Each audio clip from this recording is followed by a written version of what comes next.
It is 6 o'clock. Good morning, live from the 104.5 The Zone studios. I'm Justin Hawkins. The Titans' Thursday injury report dropped yesterday, showing that left tackle Dan Moore Jr. returned to practice and was a full participant. Cornerback L'Jarius Sneed and safety Kevin Winston Jr. were limited participants once again. The Titans and rookie quarterback Cam Ward make their season debut this Sunday with a 3:05 kickoff on the road in Mile High against the Denver Broncos. You can, of course, hear that game right here on 104.5 The Zone with the Lee Company countdown to kickoff, getting you started at 1 o'clock, and then Titans Radio taking over at 2. The NFL season kicked off last night in wild fashion as the Philadelphia Eagles beating the Dallas Cowboys 24-20. Before a snap was even played, though, Eagles star defensive lineman Jalen Carter was ejected from the game for spitting on Cowboys quarterback Dak Prescott. Then in the third quarter, the game was suspended due to a weather delay for about an hour. Elsewise, Cowboys running back Javonte Williams and Eagles quarterback Jalen Hurts each had 2 rushing touchdowns on the night. Saquon Barkley also found the end zone, and that ended up being the difference. The NFL continues tonight in Brazil as the Kansas City Chiefs take on the Los Angeles Chargers in Sao Paulo for a AFC West matchup exclusively broadcasted on YouTube. Kickoff for that one is set for 7 p.m. tonight, but you can, of course, hear that right here on 104.5 The Zone starting at 7 p.m. with Westwood One's coverage. And the Tennessee Vols with their home opener tomorrow against ETSU with kickoff set for 2:30 p.m. Central Time. Coverage begins at 12, and you can hear that right here on The Zone as well. For all your foundation repair and waterproofing needs, you got to go to USSTN.com. Breaking news at once on your home for the Titans and Vols. This is 104.5 The Zone.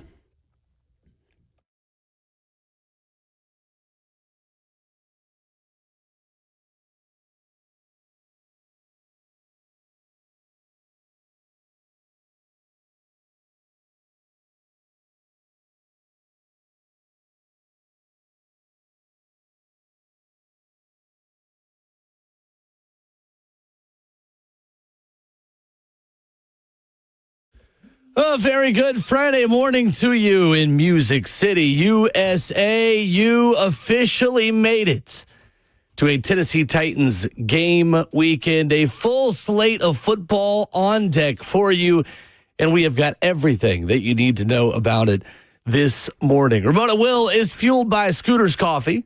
Visit a locally owned location near you in Rivergate, Smyrna, Brentwood, White House, or Mount Juliet. Amazing people, amazing drinks, amazingly fast. With the 11-year NFL vet involved for life, Ramon Foster. Justin Hawkins, who makes the show happen. I'm Will Bowling. 615-737-1045 is the number. And thankfully, no one spit on anyone else. So no one was ejected from this show before it began this morning. We cannot say the same for the professional football debut last night. Good morning. Man, good morning, man. Everybody feel rejuvenated from that game last night, too? Feel like it's officially back? I do. I was looking like, it's real. Oh, this is really real. And then, of course, we got human alpacas out there last night, man. Just in defense mode for no reason on the quarterback. Jalen Carter, my brother. What are you doing? What are we doing? There's 2 things you cannot do, man, as we start to show off hot because of the Bulldog himself, Jalen Carter, the Philadelphia Eagle, man. There's 2 things I feel like you can't do to people, like physically. Like, you can say a lot of crazy stuff, right? We can agree on the saying crazy stuff. You can say some crazy stuff. But don't put your feet on somebody and do not spit on somebody. That's gotta be with the ultimate disrespect. Yeah, pretty crazy. Pretty crazy. One of the dumbest things I've ever seen a football player do before a game even started. Yeah, yes. I agree with you there. Like, I think that's even worse than almost having, like, the 50-yard line, like, scuffle from time to time. You know what I'm saying? Where you see guys. This is as bad as it gets. That one's as bad as it gets. Like, it may be the worst, man. And, of course, I bet it will never happen again. It was one of his comments after the game. Like, that's embarrassing, man. Not just for him personally, but, like, you got to think about your mama.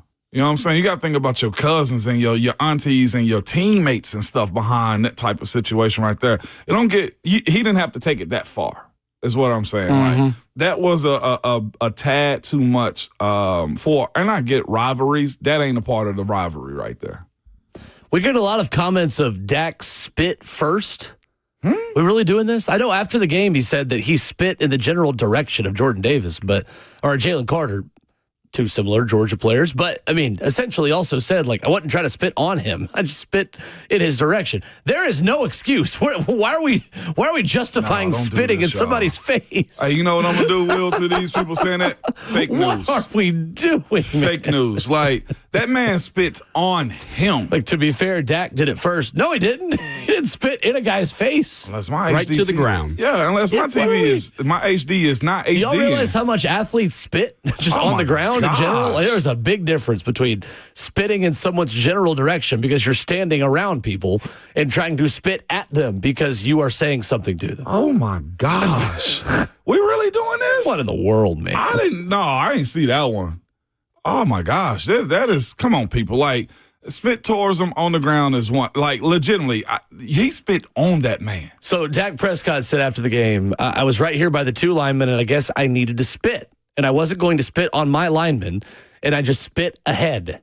I would say he was back there and was in that sense, and he goes, "Are you trying to spit on me?" At that point, I mean, I felt like he was insulting me. I wouldn't spit on somebody. Quote, I'm damn sure I'm not trying to spit on you. We're about to play a game. I'm wondering why you're trying to mess with the rookie. And so when I stepped through, I actually say the words like, why the hell would I? He says, excuse me, but I'm probably even more colorful. What would I need to spit on you for? And then he just spit on me in that moment. It was more of a surprise than anything. The other part of it is, and Dak brought that up too, Jalen Carter wasn't supposed to be around that huddle like that too. No, let's just absolutely not. Yeah, if Dak Prescott's spitting away from his team, maybe the other team shouldn't be standing where he is. Yeah, like it's him inviting himself to come over. And then, of course, if you look at even anybody's replacement, I mean, anybody recording of that video, he looks at him, ducks his head down, and spits into the chest of Dak Prescott. What we talking about right here? I'm with y'all and trying to say that man was defending himself if that was the case. But what I'll tell you this, Jalen Carter shouldn't have been in the vicinity of the Dallas Cowboys. And I've seen the video. He's not looking at Jalen Carter. He's like spitting at the ground. That happens all the time. Yeah. The angle is behind Jalen Carter. He spits at the ground as he's looking at Jalen, saying something to him, clearly. Not the same thing. No. I mean, I know people hate the Dallas Cowboys, but I can't. It feels like a lot of mental gymnastics to say that Dak started it. Like, we're not at recess, guys. It's like, okay to say that man was wrong is all I'm saying. And then the other part, too, the reputation of what Jalen Carter has been from time to time across the NFL, too. That doesn't help his case, not even a little bit. Like, Jalen Carter has been a guy that's had problems on the field. He's been a guy that's been, I mean, and I'll say this, to the benefit of his playing career, too. Like, it's beautiful on how he can be demonstrative up the middle. Like, he can be one of those types of guys that's a game changer. I was listening to a little bit of it on the radio as I was riding back home last night, and it was just saying just a little bit like he's the best player on that defense. Like, he has that type of potential, and he carries that type of reputation, too, of being a no-nonsense type of guy. But you guys know, and I know this to be true, there's a line in almost everything that you do. And I feel like that he crossed that one last night with how he went about that. Yeah. Don't you think that if Dak did spit on him first, there would be just more than spitting back? And he also would have been ejected. Like, I mean, Right. the ref is standing right there. Right. Dak is way too smart, and he's been in this league too long to do that. Jalen Carter's just got that kind of reputation, like Ramon said. Yeah, there's no context that makes what Jalen Carter did okay. No context at all. Yeah, none whatsoever. It's anyway. Here's the other part of it. To start the season. Spitgate, yeah. I mean, if you're gonna really have one, have that one. He spit directly onto the shield on the middle of Dak Prescott's chest. Again, I'm with you, Will. I'm looking at the other side of this, too. What I will tell anybody when it comes down to this side of the NFL, looking at tape and film, it's already been looked at and processed probably 30 different times. Oh, yeah. This is something, if Dak is guilty on this, there will be a report about that one also. You can tell he's literally looking down at the ground. Yeah. And then looks up. He's like, oh, what's up? And looks at Jalen Carter. Whatever. The game was fun. The Dallas Cowboys put up more of a fight than I expected. You can tell they missed Michael Parsons. Yeah, you can. There's no effectiveness, really. Absolutely. Absolutely not. Worst night, Jalen Carter or CeeDee Lamb last night? Jalen Carter. CeeDee Lamb had a pretty rough night, too. Yeah. 3 drops in the second half, including a critical fourth down. I wouldn't call it a drop maybe on the fourth down. That's a little bit harsh, but a play that he's got to make, considering how good of a ball Dak Prescott threw. I thought Dak actually was terrific in this game. I did too. We talked about that a little bit yesterday, man, when discussing like the absence of Micah Parsons. Like, this is where Dak has to step up. Like, Dak is a high dollar guy. Dak is the franchise quarterback when you look at what he's supposed to be doing for you. And the way I view that game last night, like, more of that, Dak. More of that, man. He was, I thought, really good last night. If they're, and I heard a Buck say they're not in a rebuild. They got a franchise quarterback. Dak is that. There should be a high expectation for him to be that type of guy. And I say this too. I thought the Dallas Cowboys' ability to try to stop the run was a little bit better last night. There was a lot of boxes that they checked as a team that just says they won't go away. I don't think this is a hard reset for the Dallas Cowboys on losing Mike and Parsons. But you can see the effectiveness of it, though. Yeah, the run defense was not exactly fixed either, despite what Jerry Jones said, that teams aren't going to be able to run all over us now with Kenny Clark. Well, Saquon Barkley still looked pretty dang good. Jalen Hurts looked pretty dang good because he can get out of the pocket. Yeah. And if you're playing man, he was just going to take the 10 yards you were giving him every single time. And if you're in zone, he was going to still take his time. And then, I mean, it looked really easy for the Eagles at times, who were not perfect. I mean, A.J. Brown had 1 target in this game, and it was on the final drive as they were salting this one away. But the Eagles looked like the Eagles, and the Cowboys looked like a team that deserved better and deserved more based on the way they performed in a hostile environment away from home. Absolutely, man. It was a good opening night for football for sure. I enjoyed what it was. The rivalry was good. It was rich. You heard all the boo birds that came down for Philadelphia. By the way, Jordan Mailata, that's a grown man. Mm-hmm. That is a grown man. Do you hear me? And what's cool about it, his development to get to the point to where he's at right now, I absolutely love that for him, man. If you want to build like a player in a lab, it probably looks like Jordan Mailata. You know what I'm saying? And I was impressed by his game. Also, to be that big, that agile, and that dominant at his position, he's inching up top 5 to me when we're talking about that position in the current NFL state that we're in right now. I love watching his game. 615-737-1045 is our number, live from the 1045 The Zone Circus Sports Studio. Kentucky's largest sports book can now be found at Circus Sports at Kentucky Downs. Stream it live on 1045 The Zone TV, Facebook Live, YouTube, Twitter, or Twitch. Coming up, a Titans injury report and practice report from yesterday. Plus, what do you hope to see from Cam Ward on Sunday in Denver? That's next.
Ramona Willow, 104.5 The Zone is fueled by Scooters Coffee, locally owned Scooters Coffee in Rivergate, Smyrna, Brentwood, White House, or Mount Juliet. Amazing people, amazing drinks, amazingly fast. We'll get to your phone calls in a moment. 615-737-1045 on a loaded lineup this morning. Brent Hubs at 7:20. Former Bronco and Vol Robert Ayers joining the show at 8:20. Tate Matthews previews high school football week 3 at 9 and Ron Slay at 9:20. Yesterday's injury report from Ascension St. Thomas Sports Park has Dan Moore back out there. Full participant at practice at left tackle. Legarius Sneed limited once again. Kevin Winston Jr. limited, and Will Bowling limited.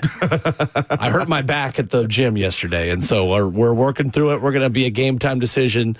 As far as playing football, no, I'm fine. You need a bacchiotomy? It's one of those where it's like stiffened up overnight, and I am in a lot of pain this morning. I'm not going to lie to you. Been there. You sound like me whenever I had to get my epidural, man. Listen, Will. This is what happens when I'm now closer to 30 than I am 25. Yeah. Now that I just turned 28 a little over a month ago. These are the kinds of things that linger a little bit longer. But you know what? We're going to put on a brave face and go out there and be your leader. Put on a brave face. Listen, my same way happened to me my rookie year, dude. Listen, I was lifting. Last set, too. Last rep. I was probably doing a third of the. I did have like 425 on that.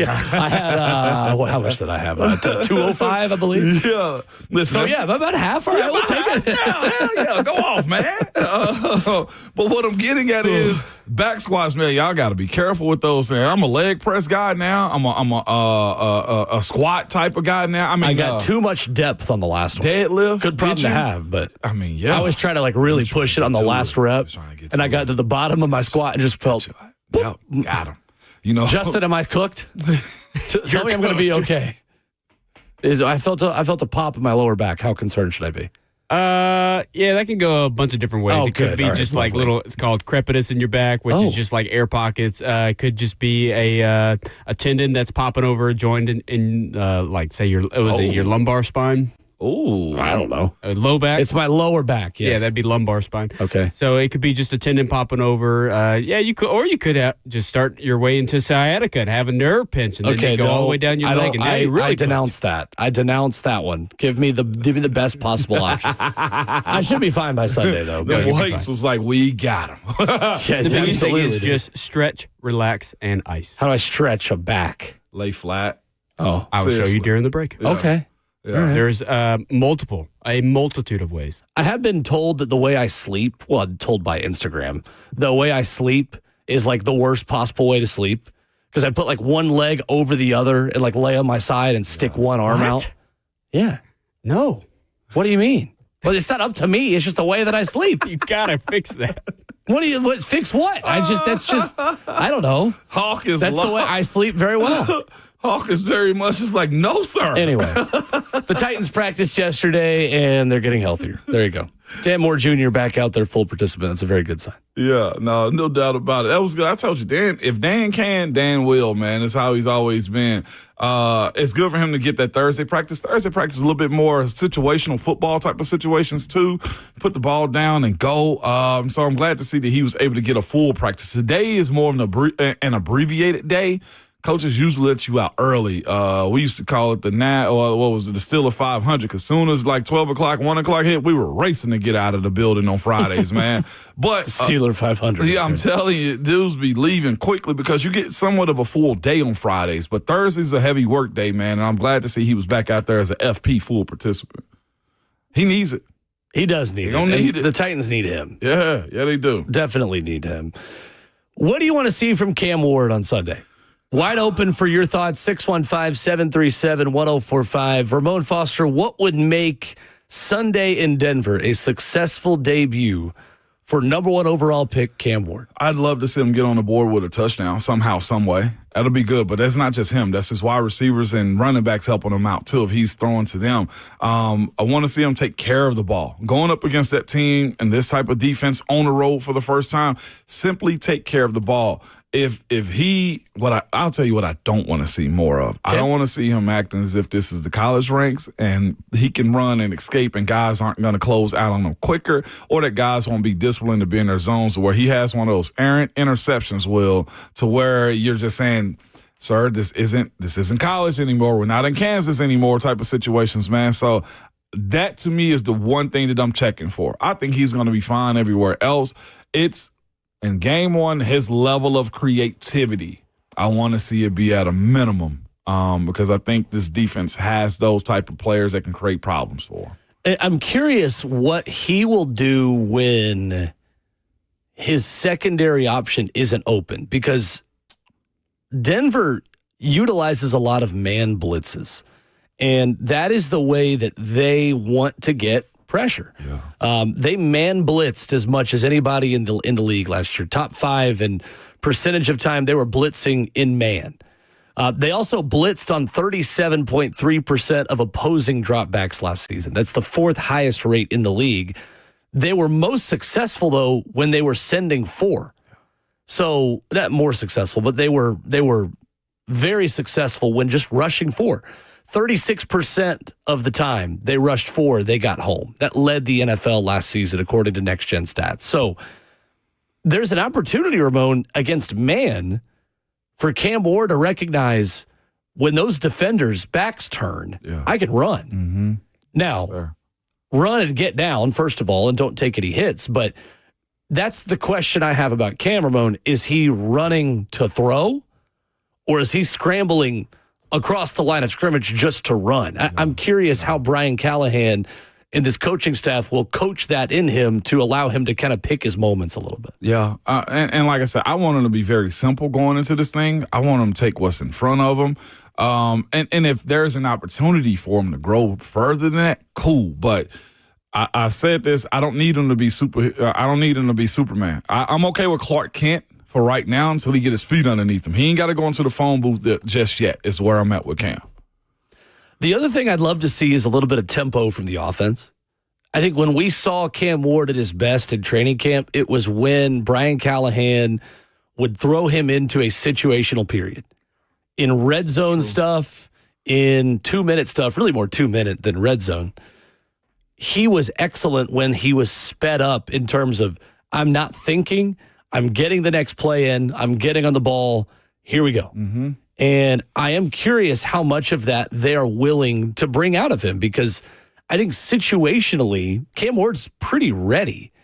It's the moments where teams can do a lot pre-snap to try to confuse him, that they try to get him to overthink something that the answer to the test may be a little bit simpler than what he thinks. I got to give Callie credit. He has slow-walked Cam, I feel like, properly. He has allowed him to be riding around with the training wheels on. I feel like, and then he took him off. And to your point about him being able to just be a wizard out there, it's shown itself. It really has. But, like, this is also the new reset. There's always the regular preseason, then the regular season, then postseason. He's going to see, I feel, in this moment, all the starters, a different pace. This is where guys come to the sidelines like, oh, they're fast. And that's why I want to see that adjustment mentally for himself. I don't deny he's got the mental capacity to play this position. I don't deny he has the playmaker, the gene inside of him, but his ability to slow walk this thing, somewhat fill it out, and also take the support of everybody in front of him. My biggest key to this game, I'm giving it now, I'll give it later, screw it.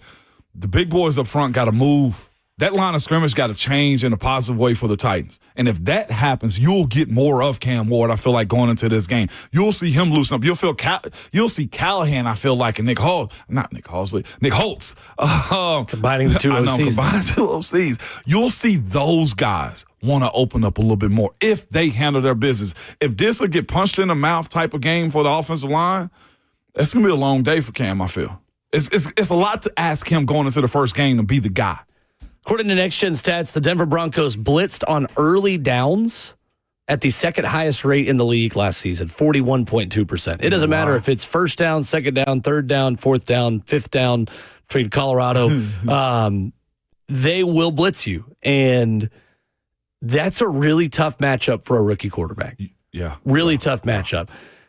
So the way that teams are going to come after him, Ramon, we saw this defense try a lot, and it's something that defenses across every level do. They put everyone up on the line. That way it's challenging for you as a quarterback to understand where the pressure is coming have your from. spots. Lloyd's got to be good this weekend. So it's the double mug nickel where you put both linebackers on the left and right shoulder of the center, which is going to be Lloyd Cushenberry. He's ready. He's not on the injury report. He looks good. He is ready to go. And then you put your 4 defensive linemen, 2 on each side, or even a fifth one on each side of those 2 inside linebackers. How much will Lloyd Cushenberry make a difference in identifying who is blitzing and who is not? Excuse me. The biggest issue they're going to have is find one, point that one, and everybody else adjust off of it. That's how you play. We call it double barrel. You got 2 3s, as you said, 2 5s, and 2 AA gap linebackers. Hey, 5-2. 5-2's our guy. Running back got the left one. At that point right there, it results to the offensive line getting back, getting on the same levels, and seeing it through. This is where we saw them doing what I like to call games of stunts up front, to where this is where JC and Kevin got to be on the same side of this. Zeitler got to be on the same side. You got to get back, because, again, they're looking to pick and confuse you more than anything. Best way to stop that confusion is to get back, be on the same level, and see what's in front of you and sort it out. It's almost like playing Uno. I take my cards as they come, Will, for the most part. If I don't get nothing, cool. If I do get something, it results to that is more than just the offensive line. That is the running backs. Tony Pollard's got to be good enough. Julius Chestnut is in. Hey, 5-2's our guy. Look back at him. You got him? Good. At that point, if the left one, if he's pointing right and the left linebacker gets him, you swap is what you tell him. I got my man, you take my man. They got to be good from the front of the line of scrimmage to the backside of it, to where the running backs will know this too. They can't get caught up in the noise, Will, at all. I want to see Cam Ward show us flashes of who he is. And that may come at the expense of some big mistakes and bad moments. You'll know it when you see it on Cam, I think is the simplest way to put it. I got a question for you then. Okay. If the big mistakes result in turnovers or contribute to the loss, are you okay with seeing the mistakes just because you know what that can turn into? Yeah. Okay. I mean, that's fair. It's hard to make that statement without knowing what the mistakes are. Yeah. But if Cam Ward goes out there and throws a couple of picks, I mean, it's game 1 against a Vance Joseph defense and against the league-leading sack defense last year. Yeah. If it looks ugly, I think a lot of that is because of who you're playing and where you're playing the game, more so than any panic button that needs to be pressed on Cam Ward in this game. Gotcha. But I want to see flashes of the vertical routes. I want to see flashes of the deep crossers to Calvin Ridley. I want to see Elikai Manor take another step in terms of his chemistry with the quarterback. It's a cop-out answer, but it's just the management of the offense. You're going to know it when you see it on Cam. Is the ball coming out on time is my number one question. Number one thing I want to see. Is the ball consistently coming out on time, or are you double clutching and waiting and looking and I can't find anybody and then bailing out of the pocket? And what happens in those plays, I think, defines Cam Ward's debut. Because Cam has the ability at the end of those plays where he doesn't like what he sees to have a good outcome at the end of the play. That is what separates good quarterbacks and great quarterbacks in this sport. Unfortunately, the last guy was not good at the end of plays when he did not have the right answers to the test pre-snap. What answers to the test can Cam Ward come up with when his pre-snap read is different from what the post-snap defense actually gives him? That's what I want to see from Cam Ward on Sunday. I'll say this, too, for the people that got mad about training camp and the defense trying to dog out camp. This is where bad days in training camp come to your advantage right here. They did a lot of things in camp that look like what Vance Joseph will throw at him on Sunday. Absolutely. Now you see what we're saying. Like, by the time you get through in training camp, you've seen somewhat of the game plan for week 1 in these type of situations. I'm with you there. The bad days that Cam had in camp is for these moments. You know what I'm thinking about are these double mugs that we're talking about, the double barrel linebackers in the A-gap? That's Cody Barton dropping back. Don't get tricked by thinking you got a zone. Or James Williams, too. Or you don't have a zone, and then there's a pick right there. So, yes, all of these scenarios matter. Let's go to Kyle in Lebanon first up. What do you want to see from Cam Ward on Sunday? What's up, Kyle? Oh, what's up? Good morning, guys. Happy Friday. You guys touched on this a little bit, but the things I'm looking for are, A, take care of the football. Don't make the the Will Levis type throws. Don't force anything. Don't give them the easy turnovers. Don't take easy sacks. Take care of the football. And secondly, just show us signs that you are the guy. Like Ramon said, you don't have to be Superman right now. You can be human. Just show us that those signs of being Superman are there. Yeah. If he throws a pick, if he throws 2 picks, this is a tough game. This is a really, really tough game for a rookie quarterback. Not only is it arguably the best defense in the league right now, but he's got to go play at altitude, and that's not easy, especially against a defense like that. So his work's going to be cut out for him for sure. I don't need him to be perfect. I don't need him to put up MVP numbers. I just need him to not be show a meme. That he is.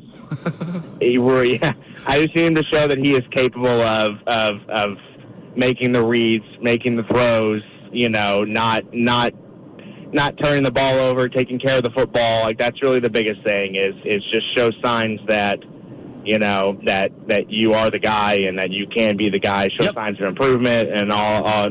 Just that's pretty much it. I'll hang up and listen. Thanks, Kyle. Appreciate the call. We can't get overly upset if there is a Will Levis kind of mistake. I saw somebody else in our chat say that, Ramon. Yeah. The reason you drafted Cam Ward is because when he does make those kinds of mistakes, there's a lot of good to outweigh that. The comparisons to Levis are going to be a thing early, I feel like, Ramon. There's no comparison between these two football players.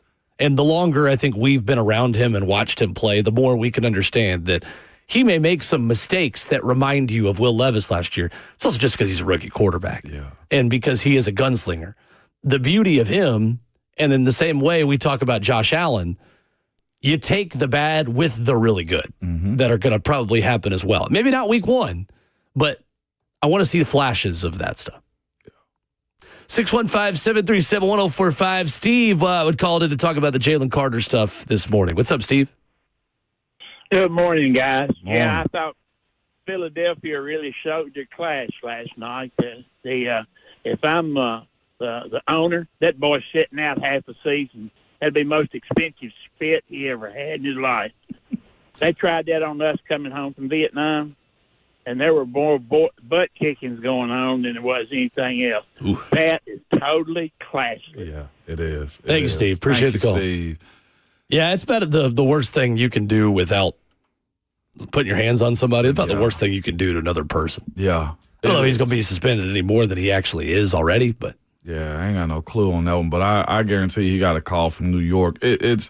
I sent a video to our group chat on Twitter speaking about, it was Troy Vincent, speaking about the NFL is not having any room whatsoever for the unsportsmanlike and just character issues on the field. And here is the biggest kickoff, and you got an injury and a timeout, and the cameras catch this. Like, you're not going to embarrass the Shield is what they're telling you. And that's one of the moments right there that Jalen probably got a call sometimes early this morning. Once again, we get a comment in the FN and Bang chat. Dak spit first. Can we just pin a comment at the top of our YouTube channel this morning saying we don't care that Dak Prescott spit on the ground? Nah, that's Mike Jones right there, man. He was also saying we were steak riding, so I ain't trying to hear anything he got going on right now. We'll just Mike. tune it out. Mike, you just want to do this, okay? Like, you like to stir the pot a little bit, and I'm not here to boil water for you to stir the pot, okay? I'm good on Kool-Aid this morning. Spitting at the ground is not the same as spitting in another man's face. Absolutely not even close to the same thing. I just don't understand why we have to explain that. Mike, what would you do, right, Mike Jones? What would you do if somebody had done that to you? That's the only answer I need. That's if Jalen Carter had done that to you, what you doing? I'll wait. 615-737-1045. Wide open for your phone calls. What do you want to hope, or what do you want to see from Cam Ward on Sunday in Denver? That's next.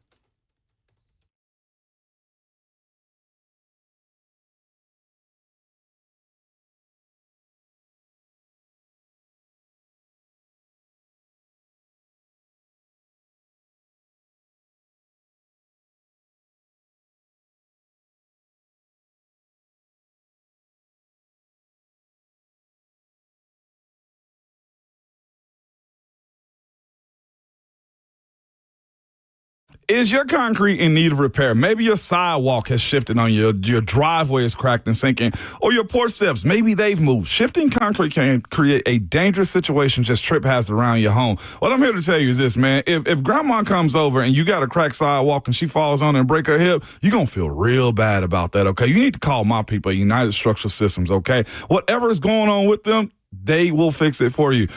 Ask them about their polyurethane foam injections. You've heard about USS for a long time. It's the same company that's provided superior foundation repair and waterproofing to Middle Tennessee since 1994. Well, they can't fix your sunken or settling concrete. USS uses polyurethane foam injections to lift and repair your sinking concrete in a matter of minutes. Lifted concrete can be walked on immediately or even driven on after about 30 minutes. So don't go through that long, expensive process of ripping out and replacing concrete. Reach out to the company I trust, man. You can go to their website, USSTN.com. That's USSTN.com. Or call them 615-488-7855. United Structural Systems. Hey, it's Will Bowling. You've heard me talk about how Lead Company makes life better for homeowners and facility managers. But did you know they do the same for their team? If you're looking for a rewarding career, Lead Company is hiring skilled tradespeople in HVAC, plumbing, electrical, sheet metal, and more. With 80-plus years in the business, Lead Company invested its award-winning team with training, benefits, and real career growth. Apply today at leadcompany.com/careers. That's leadcompany.com/careers. You want to work with the folks who have had over 80 years of experience in Middle Tennessee. Lead Company is a staple here in Middle Tennessee. They've been trusted since 1944 with 14 community locations in Tennessee, Kentucky, and Alabama. If you've been in Middle Tennessee, you've seen the Lead Company fleet of over 1,100 vehicles driving around. 615-567-1000 is the number to call. And again, if you want to join their team, you can head online to leadcompany.com/careers. That's Lead Company, all you need.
Ramona Will, the 104.5 The Zone, fueled by Scooter's Coffee. Wrap it up, hour number one.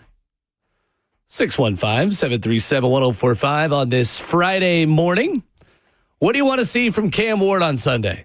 What's the biggest thing that he can do to make Sunday a success for his debut? The second quarterback in Titans history as a rookie to start week one after Marcus Mariota back in 2015. That debut went very well. If he's just half as good as Marcus Mariota was at his first game against the Tampa Bay Buccaneers, we'll be grinning ear to ear when we come in here on Monday. I'm telling you, no matter, there is the element of surprise going into this thing this weekend for the Denver Broncos against Cam Ward. It absolutely is. Absolutely is. I don't think there's much that Sean Payton and the Broncos can watch from the Titans last year to put forward into what this offense is going to look like this year. Like, it's going to look really different, guys. Yeah. On what Brian Callahan does to put his quarterback in the best position to succeed. Like, this scheme has changed quite a bit from what we have seen. That's honestly, that honestly, Will, is what I'm most interested in. What changes does Callahan make?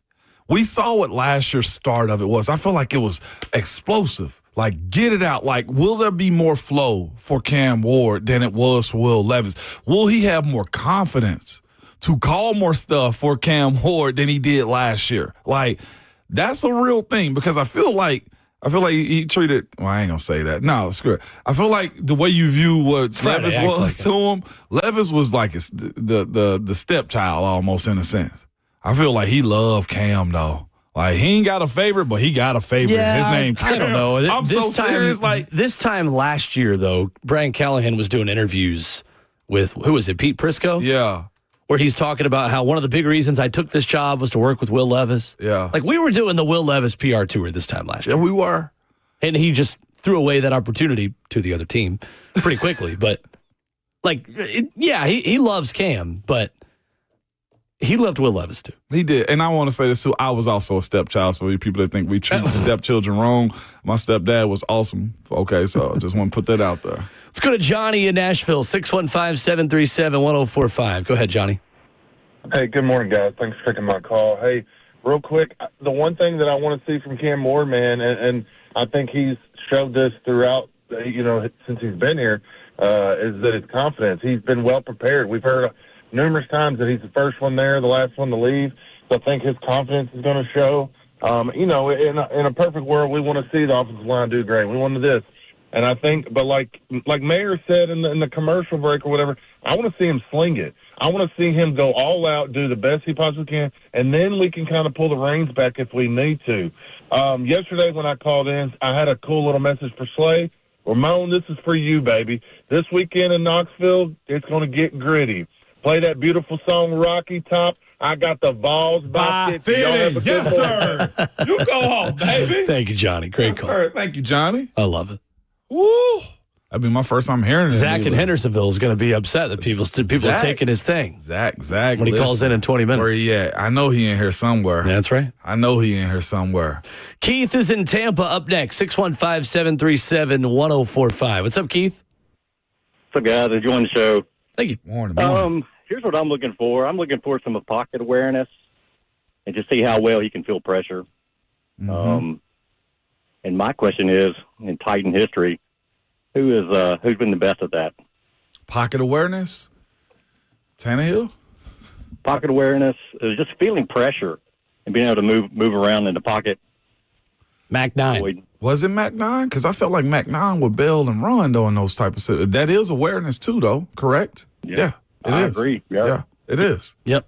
Thank you, Keith. Appreciate the call. Keith. There's a reason why Steve and Cam are often compared. Yeah, there is a point to be made in that, though, too. The pocket awareness, staying in the pocket and delivering passes when heat is in your face like that, too. Like, that is a part of the quarterback's job. Yeah. Is to receive that heat and take those hits from time to time. Although you don't want them to, like, it happens. You cause more problems sometimes by leaving too early.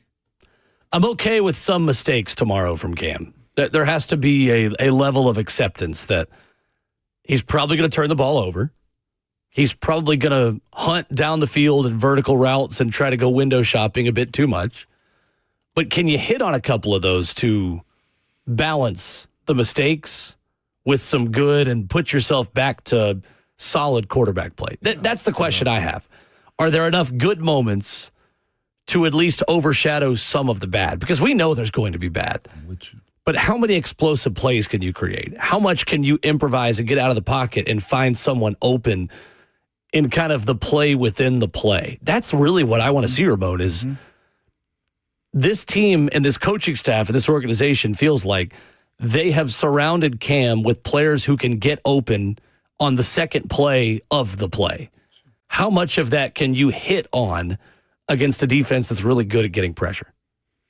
And that's where, again, the confidence and the integrity of the pocket plays a part in it, knowing when to go. And you bring up a really good point, though, too. I don't think there's ever been a time I've been mad at my franchise quarterback for having negativity. Taking a sack where I feel like he could have gotten rid of the ball, throwing an interception. And the reason why is because I knew that guy was a playmaker, right? Now, the backups, I'll be honest with you, Landry Jones, Mason Rudolph come in doing stuff like that. I'm looking at them sideways. I don't know if we're going to get that back. You see what I'm saying? But like with Cam being the franchise guy, you have no issue whatsoever with your quarterback throwing picks, sack fumbles, or any kind of negativity, because you know this. Those types of guys that have that ability to make plays and win games by themselves, when they get that opportunity to get it back, you will. And that more than anything is more important this year or for Cam Ward, the career of his, than anything else. Yeah. Can you grab a shovel and get us out of this pit that we put ourselves in, or you or somebody else, or the defense for that matter? Can you get us out of this? And that's the biggest thing I think that I hope to see from Cam in his career. Almost any young quarterback is, can you get them out of a bad rut? Or are you just another Joe? Alonzo on YouTube asks, why do you think he is going to have turnovers? I think this might be the best defense in the NFL. He's young. He's a young quarterback playing on the road against Pat Surtain, the Defensive Player of the Year, who I think is going to shadow Calvin Ridley. And from what we have seen from Cam Ward in training camp, he is still prone to throwing interceptions. Now, again, there's not a quarterback in the NFL, good starting quarterbacks, who don't throw picks. So I'm not being overly negative saying, like, I would expect Cam to have a turnover in this game. Like, that's just the reality of you're playing one of the best defenses in the league. They led the NFL with 63 sacks last season, and they have the Defensive Player of the Year covering the guy that you feel best about throwing to him. I'm not trying to be disrespectful to Cam. I actually quite like what Cam has done in training camp and feel pretty good about his progress, but we've got to set our expectations at a reasonable place. And you're not proclaiming it's going to happen. No, I'm not predicting it. I'm just saying, that's my expectation, or I'm saying I'm not going to be upset if and when he does. Yeah. Like, I'm ready for him to make some mistakes and give the ball to the other team, and that's okay. It's game one against the Denver Broncos. 615-737-1045. A major change in football was showcased last night. Get ready for how different things are going to look in one key place on Sunday with the Titans take the field. We'll talk about that coming up next.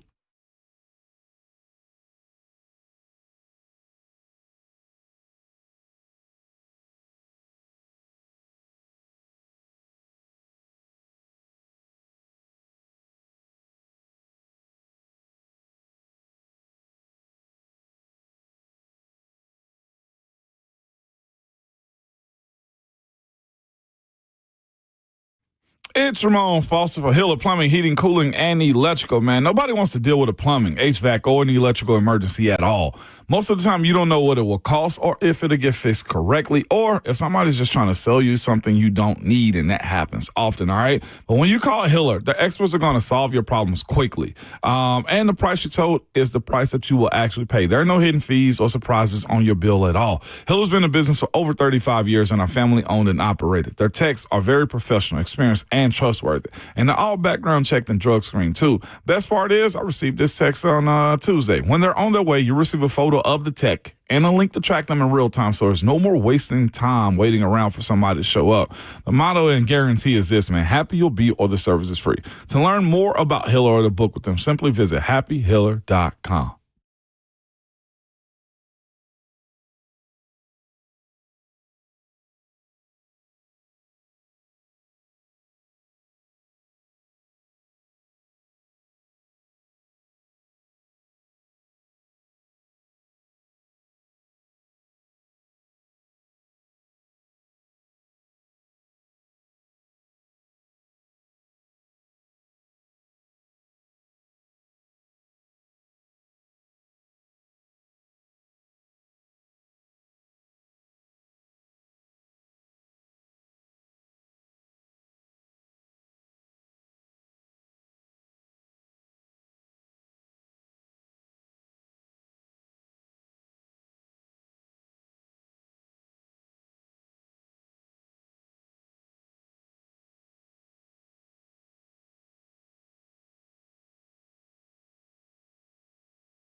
Work.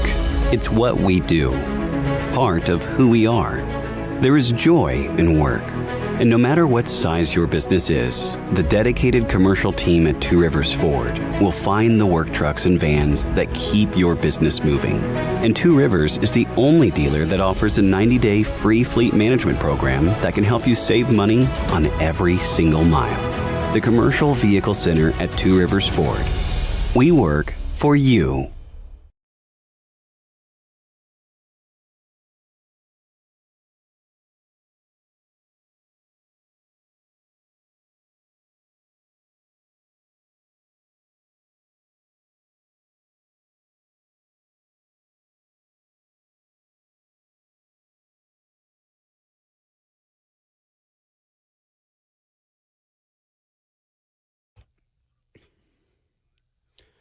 It is 7 o'clock. Good morning, live from the 104.5 The Zone Studios. I'm Justin Hawkins. The Titans' Thursday injury report showed that left tackle Dan Moore Jr. returned to practice and was a full participant. Meanwhile, cornerback L'Jarius Sneed and safety Kevin Winston Jr.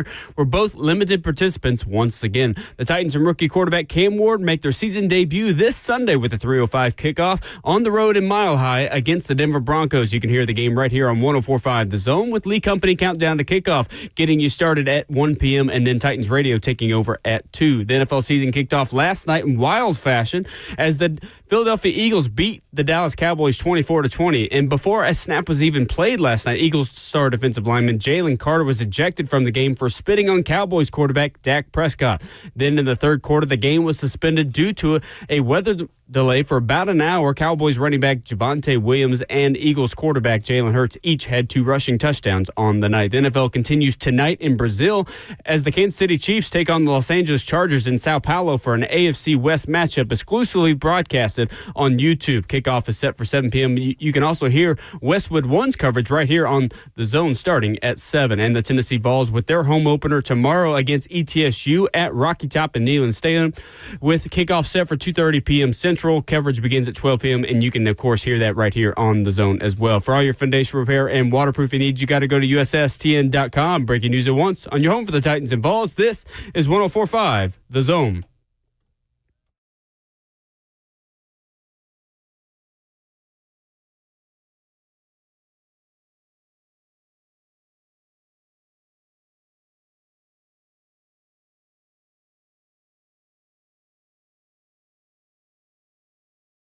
Hour number 2, 7 a.m. in Music City. It is a gorgeous morning to talk some football with our friends.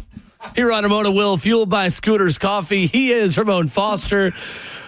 Justin Hawkins, our producer. I'm Will Bowling. Rhett Bryan coming in saying hello this morning. We got a overcast, crisp morning in beautiful Music City, USA. Brent Hubs of VolQuest joins us in 15 minutes.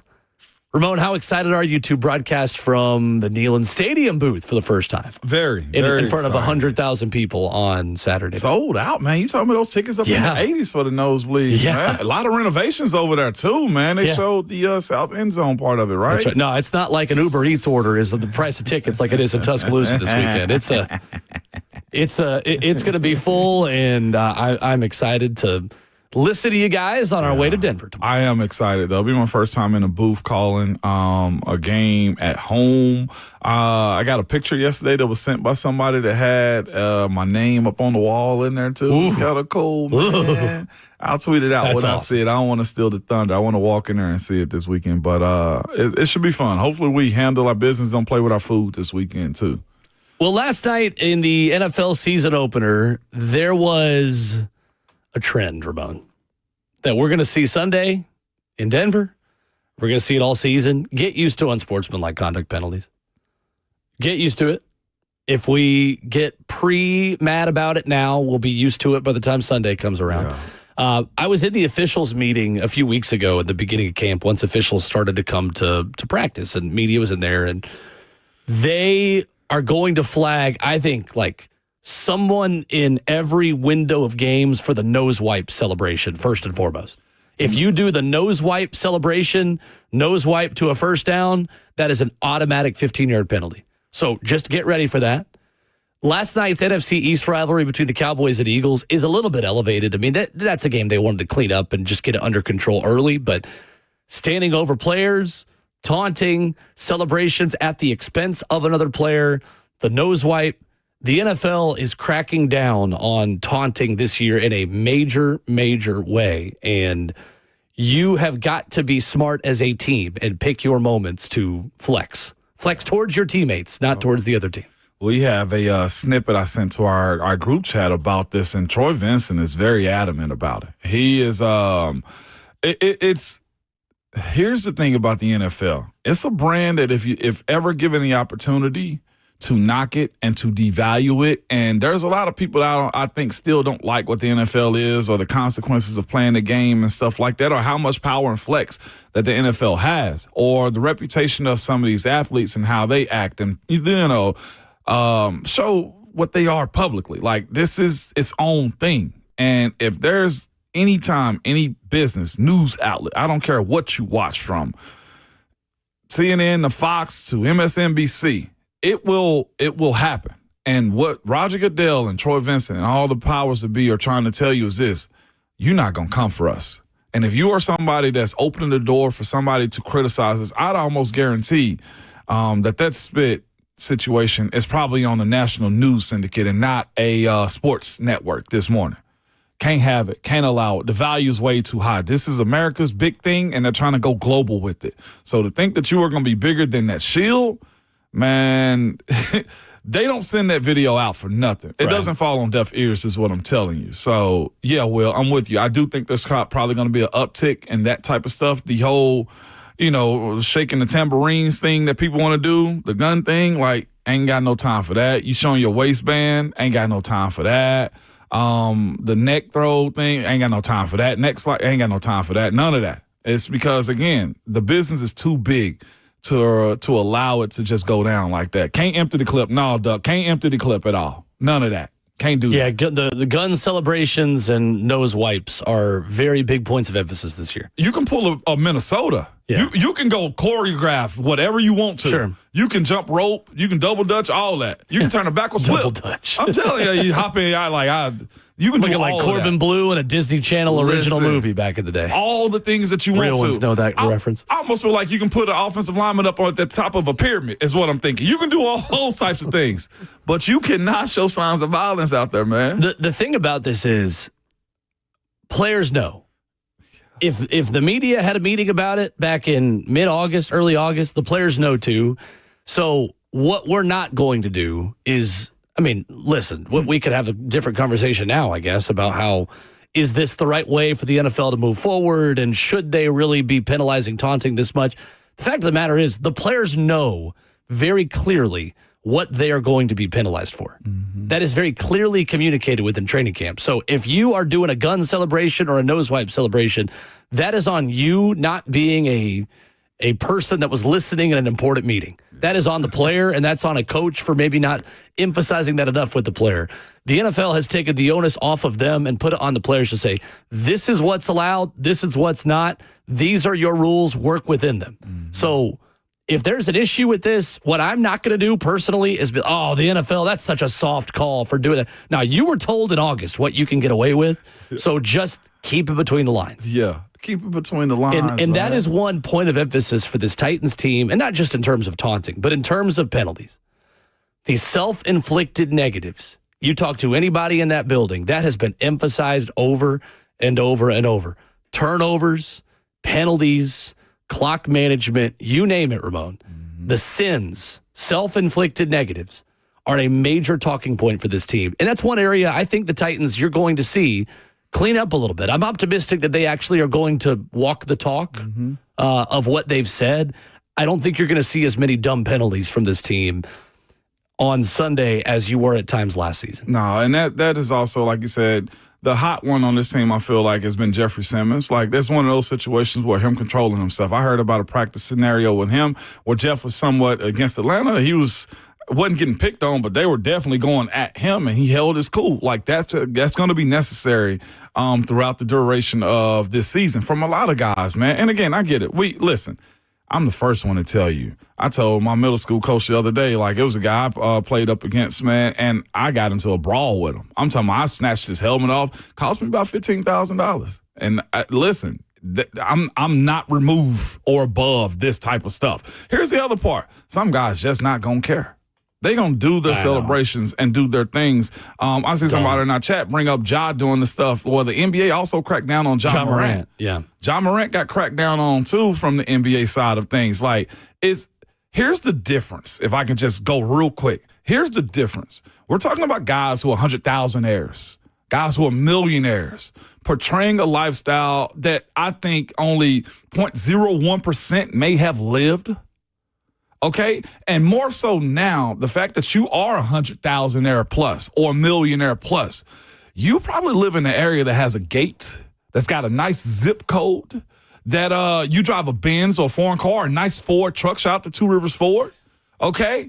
Your lifestyle is a little bit different than that. Now, for the 0.01% that live that life still, it's on the masses to show you that, look, the young fellas that are watching you or the young ladies that are watching you, you're setting you got to be a friggin' example for them to where they don't want to live that. There's more than you pulling out a grenade or a gun and pointing at somebody. Your life is removed from that for the most part. There is no reason to publicize that anymore. That is the point, is you showing your waistband. Somebody that's on the middle school team is probably seeing you do that, and they don't understand exactly what that is, or you've made that more cool. It's well said. That's what they're getting at. You're glorifying a life you really don't want to live. You got a pretty good one if you're a pro athlete that's in the position that you're in. I know a lot of dudes that hunt and go kill things. There's places for you to go do that with the license. Right. Exactly. Okay? Zachary Shakespeare joins us, 615-737-1045. Zach in Hendersonville, our poet, our Monday morning lyricist. Zach, good morning. How are you? Good morning, Zach. Good morning, Ramon, Will, J-Hawk. No poems this morning. I honestly don't have much to say about the ETSU Buccaneers. But if you two could join me in saying, let's get it, it don't matter. Balls by Fitty. Yes, sir, Zach. That's what I'm talking about, baby. Enjoy your game tomorrow, Mo. Yes. Thank you, Zach. Good to hear from you. That's what I'm talking about. Saying mean things about ETSU feels kind of like bullying. No. I got something I got to say about ETSU. Oh, okay. All right, my step nephew, okay, and this is my trainer's son, okay? He's been talking trash the entire summer. He's at ETSU. Matthew, okay? Matthew's been telling me, we're going to kick y'all. We're going to surprise y'all. I'm like, Matthew, I love you, nephew. Don't do this. Don't do this, Matthew. Listen, I get it. We're going to pay you a nice little check and you to go back on home, but please don't get in harm's way this weekend is what I'm telling you. So, no, Will, I'm going to talk a little trash to him. ETSU, y'all just going to have to go get it, okay? We got something for y'all this weekend. We can't play with our food the way we did against Austin Peay a couple years back, man. We can't allow it, man. And I'll be honest, they got a nice pace to their game. They got a quarterback to play power forward ball. They got a backup quarterback that's done the exact same thing, too. I'm here for it, all right? Y'all just going to have to get these mitts this weekend. James, if you listen, send this to Matthew, man. Sign up for run up, get done up is how I feel this weekend, okay? It's the home opener, Will. I love it. Zach, you let him off the hook, Zach. You let him off the hook, Zach. This is one of those games where I wonder, Ramon, how many of the ETSU players are Tennessee fans? Actively right now, Tennessee fans. I thought about that. I'm going to be nice to them. That's on me, y'all. That's the competitive side coming out. Coming up, Brent Hubs of AllQuest joins us talking Tennessee and ETSU next.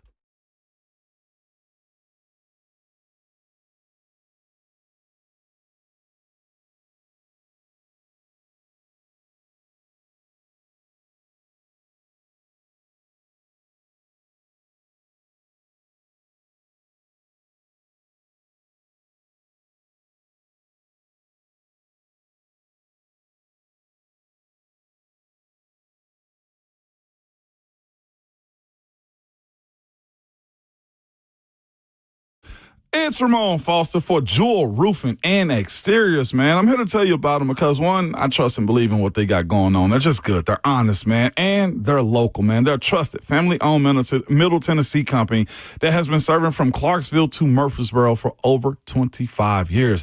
They stand out by building relationships and earning trust through referrals, never through high-pressure tactics, never through door knocking or storm chasing. Y'all know how it goes, man. A storm come through, and you see all these signs out front of your neighborhood. Hey, hey, new roof, free roof. No, that's not really real, man. What I can tell you is this, man. My guy Robbie at Jewel Roofing and Exteriors, man, will get on top of your roof, him or his camp, and evaluate it and let you know, yes, you do or no, you don't. Here's the thing. If you don't right now, you might have to get it years later. So you might as well go with somebody that you can trust and be honest with you, man. To learn more about Jewel Roofing, man, you can call them at 615-868-9999 or visit jewelroofing.com. That's Jewel Roofing with 2 L's.com.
Ramona Will is fueled by Scooters Coffee on 104.5 The Zone, locally owned in Rivergate, Smyrna, Brentwood, White House, or Mount Juliet. Ramon Foster can get some scooters in Mount Juliet on his way to Knoxville because the Vols are back home in a renovated Neyland Stadium. Tennessee ETSU tomorrow. Joining us to break it all down, VolQuest's Brent Hubs. You'll hear him on the Vol Network call right here on the station tomorrow as well. Good morning, Brent. How are you?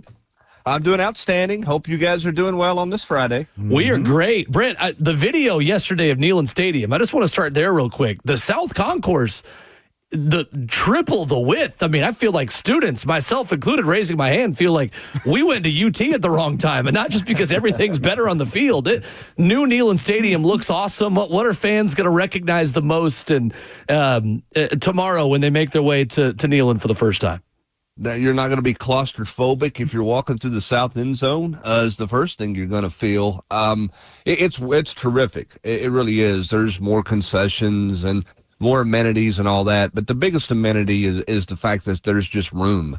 So if you're parking in the G10 garage or you're on campus and you're coming into the west side, and if you are seated somewhere 50-yard line on the west side, 50-yard line, around through the south end, all the way over through the student section, you should go in gate 9.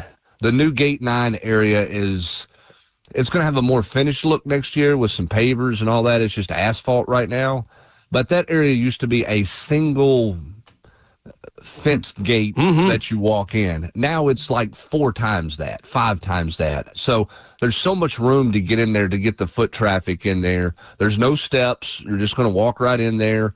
If you go by the gate 10 ramp, and that's where fans are going to really, everybody should use, not everybody, but if you're on that end, you should use gate 9 and you'll see those renovations. They are fantastic. Now, this is a nearly $400 million project that is coming to a close after 2+ years of working on it, but it has come together really well. And again, just so much more room in that concourse area. So from gate 21 all the way over to the east side through the South Concourse, it's just really wide. There's room to go there. Then you get on the east side and you're reminded of where it was when you were a student. Yeah. It's really narrow still. It's not renovated there, but everything, that's the last lower bowl section that's not renovated. So we'll see in years to come if they can get something done there. But what they've done in the south end from vision to completion is really impressive. Brent Hubs of VolQuest, our guest. Brent, how happy do you think Tennessee staff was with the offense in week 1 and just what stood out about Joey Aguilar's debut at quarterback? I think it was just a simple execution. If you go back and look, I mean, Tennessee had too many penalties, but what kind of penalties were they? They had a couple PIs. They had a defensive offsides penalty.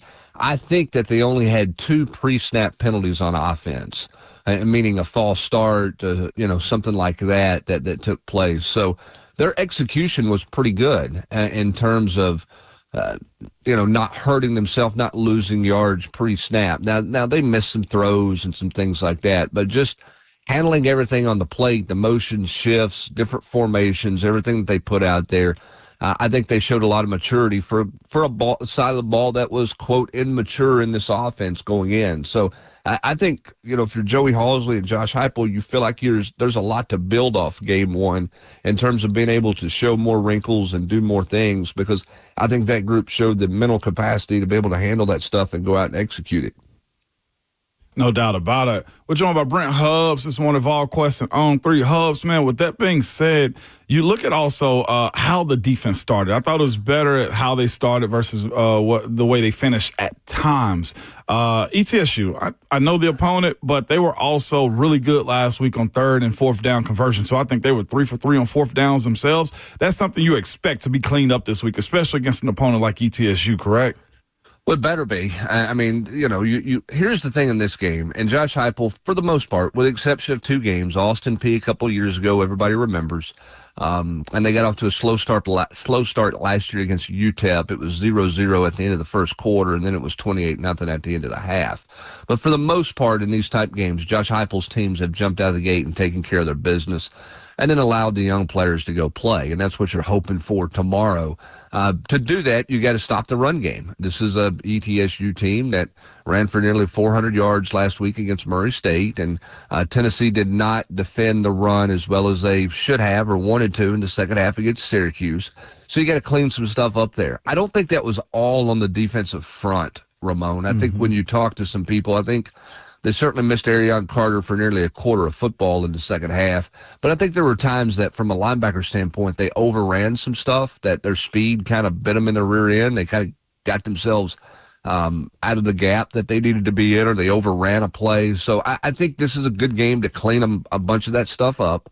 And then it's a good game to play a bunch of young guys on the defensive interior, because you hope Jackson Moy's back next week for Georgia, but you don't know. You know Brent Hubs is not going to be able to play next week against Georgia. And you know you don't want to play Bryson Eason and Dominic Bailey 60-plus snaps. So you got to get some young guys to come on. So Jamal Wallace's 22 snaps that he played last week needs to be closer to 30 this week, and they need to be better snaps than they were. Ethan Utley got a great baptism last Saturday. And there's some things for Ethan Utley that he should learn from, leverage and using your hands better and holding your gaps and those types of things. I mean, it was a great learning lesson for Ethan Utley, and 15 to 20 snaps that he played. He should get more. We'll see Isaiah Campbell, I believe, this week. So this is a chance for some young guys to figure some things out on the field against competition. And if you're Tennessee, you better take full advantage of that this week. Hubs, that's one thing you're bringing up, man. This youth push that the Vols are having right now, man. You almost got to think some of it's contributed to the rating of player that they brought in too, but you mentioned this too. You almost have to do this more now in today's college world than you did back in 2004 when I was there, man. You got to play these guys because of the threat of what the portal is. And these guys do, I think, in my personal opinion, they got trainers. They got better understanding. They got everything that you want to be prepared for these moments, plus the early enroll. How big of a youth push, man, and the effectiveness can they have going into the rest of this season? Well, they're going to have to. I mean, you made a decision with this roster. You had a choice. Do we invest in who we have, from an NIL standpoint with some of our young players and have roster retention? Do we invest in getting them here, or do we go live in the portal and be a high turnover team every year and, you go 15, 20 deep in the portal? I don't think Josh Heupel and Tennessee are comfortable going that deep in the portal. I think they have viewed the portal as a supplement. Hey, we've got a hole here. Well, let's go fill it with a quality player. They have chosen quality over quantity. And listen, there's nothing wrong with going and being a heavy portal team if that's what you want to do and that's where you're comfortable. Tennessee has not necessarily been that way. Now, the impact of their transfer guys have been high, and we saw that on Saturday. Look at we finally got a resolution on the portal window. There's not going to be a spring portal window anymore. It's just a one-time portal. But look what the spring portal window did for Tennessee. Colton Hood and Joey Aguilar. How good were those April-May pickups for Tennessee? Yeah. Tennessee's made good use of the portal. You look at Jackson Moy, who's hurt. He was a portal guy a year ago. Wendell Moy. You like that one? I love Sam that Pendleton. You like that one? Yeah. The portal has been good to Tennessee from the standpoint of they've gotten impact guys. They've just made a decision not to go 15 or 20 deep in the portal. And the result of that, when you do that, is you got to play young players. Now, it's harder to do at defensive tackle, okay? That's a position that, maturity counts in there because of how you play. It's so different at the college level than the high school level if you're a defensive tackle. So those guys have to grow up fast. Some other positions, you can make impacts as freshmen. As a coach, you got to live with some mistakes, but you just say, hey, we're going to be young. We've had them here since January. We had them all summer long to teach stuff. Let's go play. And that's what Tennessee's electing to do. That's why this week's big. You got to learn a lot this week before you get into Georgia next week. Man, one of those young guys, man, I was highly impressed with, man. It just showed up. I was like, who is this? But Ty Redmond, I know the development part is sped up, and I do think 3 stars have a bigger gap to gain a whole lot of development. I feel like that was him, but he's a 3-star, man, that showed up in a major, major way. What more can you tell us about Ty Redmond for the continuation of this season? Well, he's going to play a lot, obviously, with Ricky Gibson being out. So you're going to get to know him really well. You know, Ty's got length, he's got speed, he's got athletic ability. Here's the other thing, too. Ty Redmond played at Milton High School in Georgia, which is a legitimate program in Alpharetta. I mean, it's got some college vibe to it, right? Their development of players there has been good. Their coaching staff is not just the head coach, but their entire coaching staff is pretty elite. A lot of college experience, some pro experience on their high school staff. I think that helps develop guys. And the other thing, too, is you always wonder about this with a high school player. Where's their drive? What's their why? How important is football to them? For Ty Redmond, football is really important. Proving everybody that he was undervalued as a recruit is really important. And he has come in, and he is a student of the game who's really put his head down and gone to work. He's learned a lot under Jamad McCoy and some other guys in that room. And I think he's a guy that fits Willie Martinez's personality. And the result is you're seeing a guy who has got himself ready to play. Now he's going to get a bunch of opportunities. He's not going to be perfect, but to step in the way he stepped in last week, and they were going to play him some. They were. He was absolutely going to be in the rotation. But to step in and play 60 snaps after Ricky Gibson got hurt shows you a mature young guy. And that's what you're looking for if you're playing young people. That you want them to have some maturity about them. And Ty Redmond definitely has that. Brent Hubs of OnQuest, our guest. Brent, how much do you expect to see David Sanders on the field on Saturday? And how important is this for him getting to play a college football game before he sees Georgia next week? Well, I think you certainly want to get him as much experience as you can before he plays Georgia, but we'll see. I mean, that'll be up to final approval and all those things by the medical staff. It was certainly a shock last Saturday to everybody when it was deemed Saturday morning that he wasn't fit to play. The medical staff said he couldn't go, and they were going to hold him. I think in this case this week, and I wrote this in the War Room, if you've got a guy who's got bumps and bruises, you got a guy who's not 100%, you're probably not going to play them. Now, David's in a little different situation, in my opinion, because you really don't want his first snaps to be against Georgia. If David Sanders, for some reason, were not to play on Saturday, and I don't know that he's not, I don't have any reason to believe that he's not. I'm just saying, if somebody doesn't play this week who hasn't played yet, I mean, can you really throw him out there in the Georgia game next week? I don't know. I mean, that's going to be really hard. I think David Sanders needs reps, and he needs to get his feet wet and go from there. I will say this. I will say a big kudos to Glenn Ellerby and to those kids on the offensive line last Saturday for adapting and adjusting on the fly. Cross-training is really important. I don't know that kids, Ramon, truly understand the value of knowing multiple positions when they're at that age.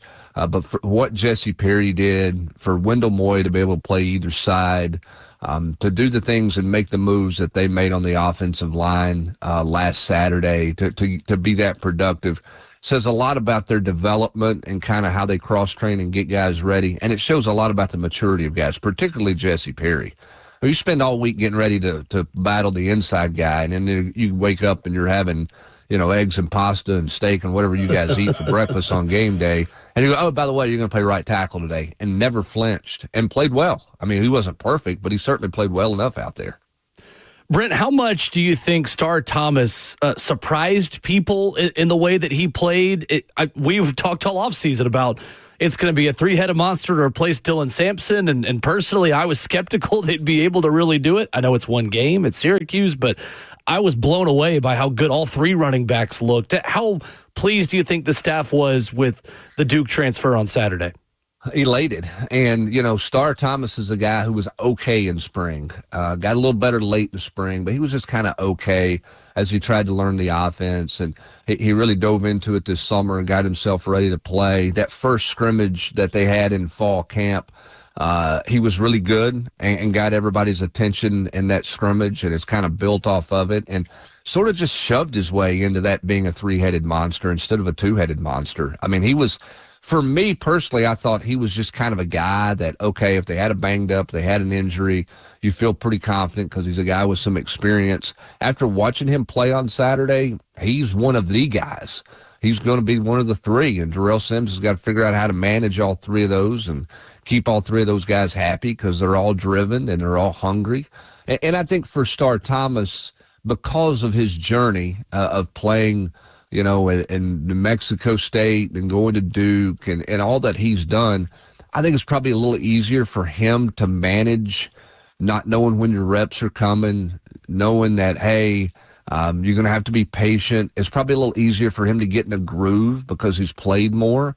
I think for a guy like Peyton Lewis, it's a little bit harder. If you're only going to get that middle series to start the game, to me, it would be really hard not to press to get yourself going and not to try to do something, out of the norm there. So I'll be curious to see if Darrell Sims goes a series, and a series, 3 consecutive changes like he did last week, or does he manage that different as the season goes along? He's got a great problem to deal with because he's got 3 guys who can help them in the running back room. And the play Star Thomas made on the broken play for a touchdown was a really good veteran football play. You had 2 veterans who were just playing ball in the red zone. And if you're going to win in the red zone, that's got to kind of happen. If you think about it, Joey Aguilar had 2 of those. It was a broken play to Miles Kitzelman for a touchdown, and that ended up being a broken play to Star Thomas. Really smart move by Star Thomas to get himself open. That's a guy who's played a lot of football because most running backs don't know how to do that. Absolutely not.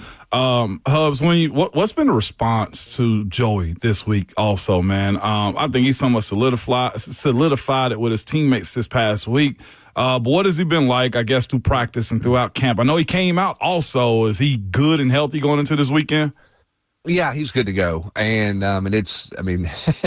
he and his family are trying to get a handle on what they've kind of got themselves into with Vol Nation, right? Mom's been on social media. She asked a question about trying to, where should they stand for the Vol Walk? And she got like 900 responses. People are like, I'll save a spot for you. You can stand here, and so it's all roses right now. Now, we know college football can change quickly. So I think Joey is smart enough to know as a 24-year-old, you're only as good as your last outing. And obviously his first outing was good, and there's things he's got to work on and he's got to build on.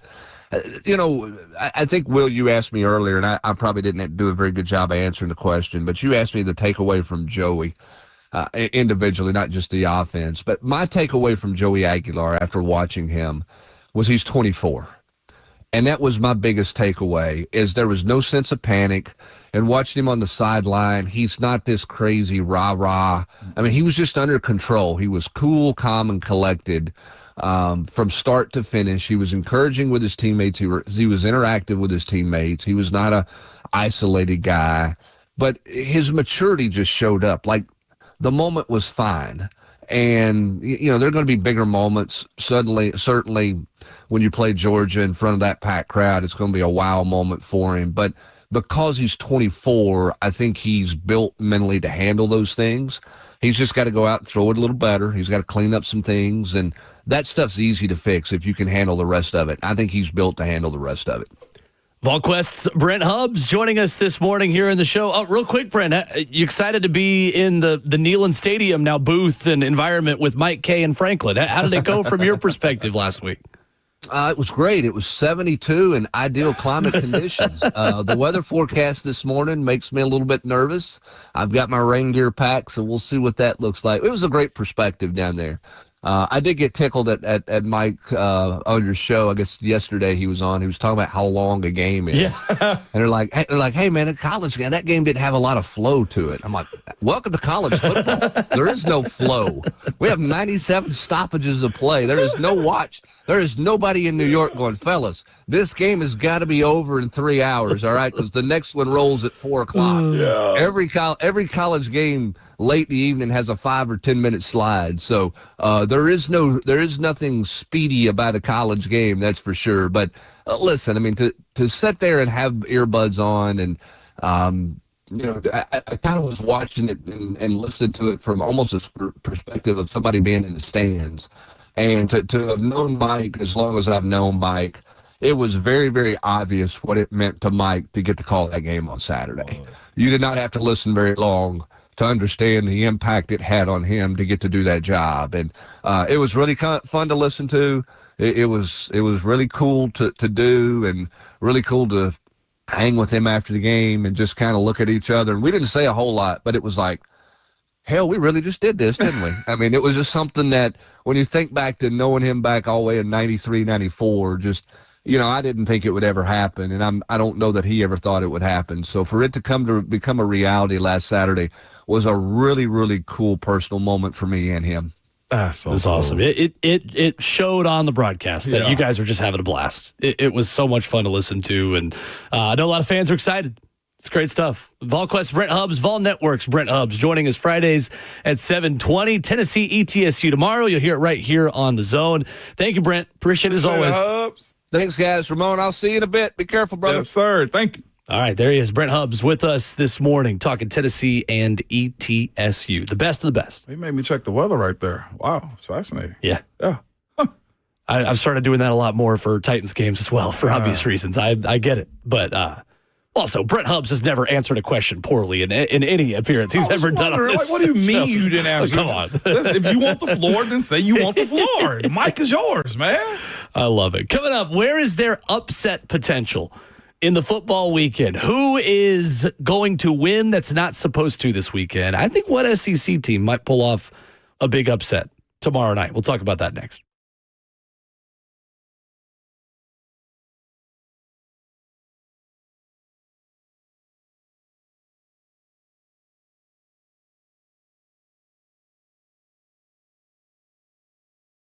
Around here, everybody knows, man. Genesis is the go-to place when it comes to jewelry, especially bridal jewelry. Genesis owns the engagement ring market here, with couples driving for hours to take advantage of their no middleman prices and their exclusive designer ring styles, too. No other store, online or in person, can give you the selection that Genesis can. No matter what style of look she wants, no matter how big of a diamond she wants, or what shape, or whether it's natural or lab-grown, Genesis has it. And at Genesis, there's no pressure, no corporate playbook, no Wall Street sales quota to meet.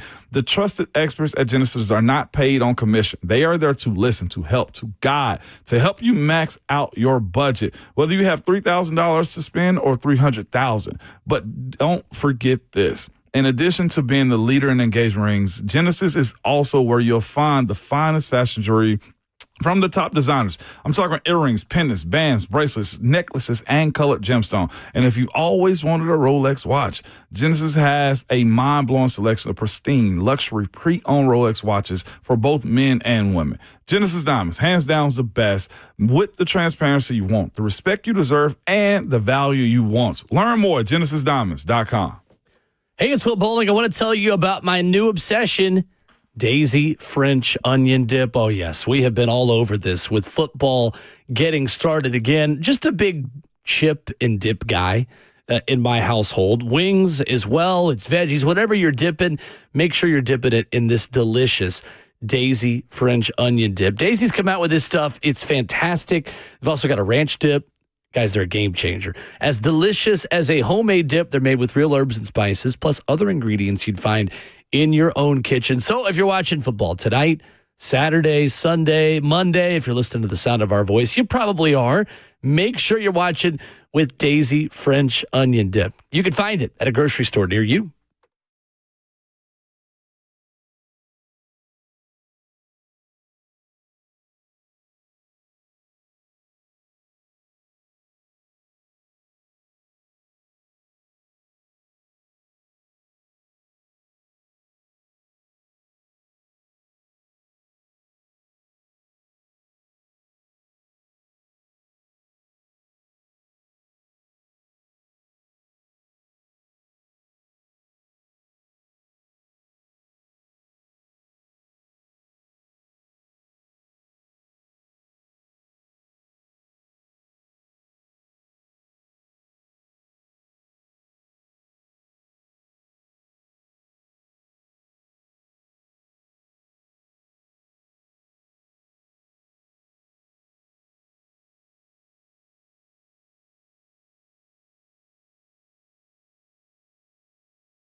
Ramona Will at 104.5 The Zone is fueled by Scooter's Coffee. Wrapping up the first half of your Friday, 615-737-1045.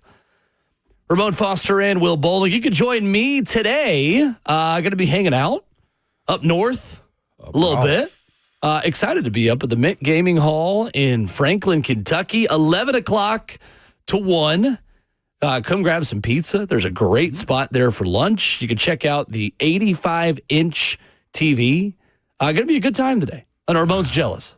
I am a little bit. I'm being honest. You've got a prior commitment today. But the largest sports book in Kentucky, Circus Sports Kentucky, is now open. Mint Gaming Hall, Franklin, Kentucky, 85-foot sports book screen, stadium-style seating. Best place to watch your football team. Must see for any sports fan. Come scout it out for your weekend football viewing. 11 to 1, I'll be up there today, heading right up after the show. Should be fun. Right across the state line. That is right. Actually, it's a quick drive right there also. Absolutely. Ramon, where is there upset potential in the football weekend? Do you have an underdog that you think wins outright this weekend? I picked it yesterday. It's Duke, Illinois. I kind of want to see what Darian Minster's going to be able to do, man. ACC team, man, with a guy that's mobile, a guy that paid nice penny when it comes down to his NIL deal over there, too. Duke is not one of those schools that I feel like is you overlook anytime they put guys in the NFL often. They compete way better than I think they should for what the academics suggest at times. And they got serious about going to get a player this offseason. I think it is Darian Minster.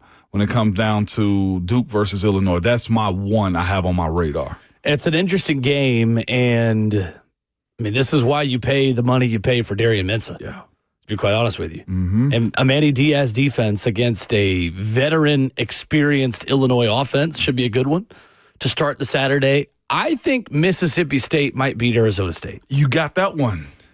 6.5-point spread. Ooh.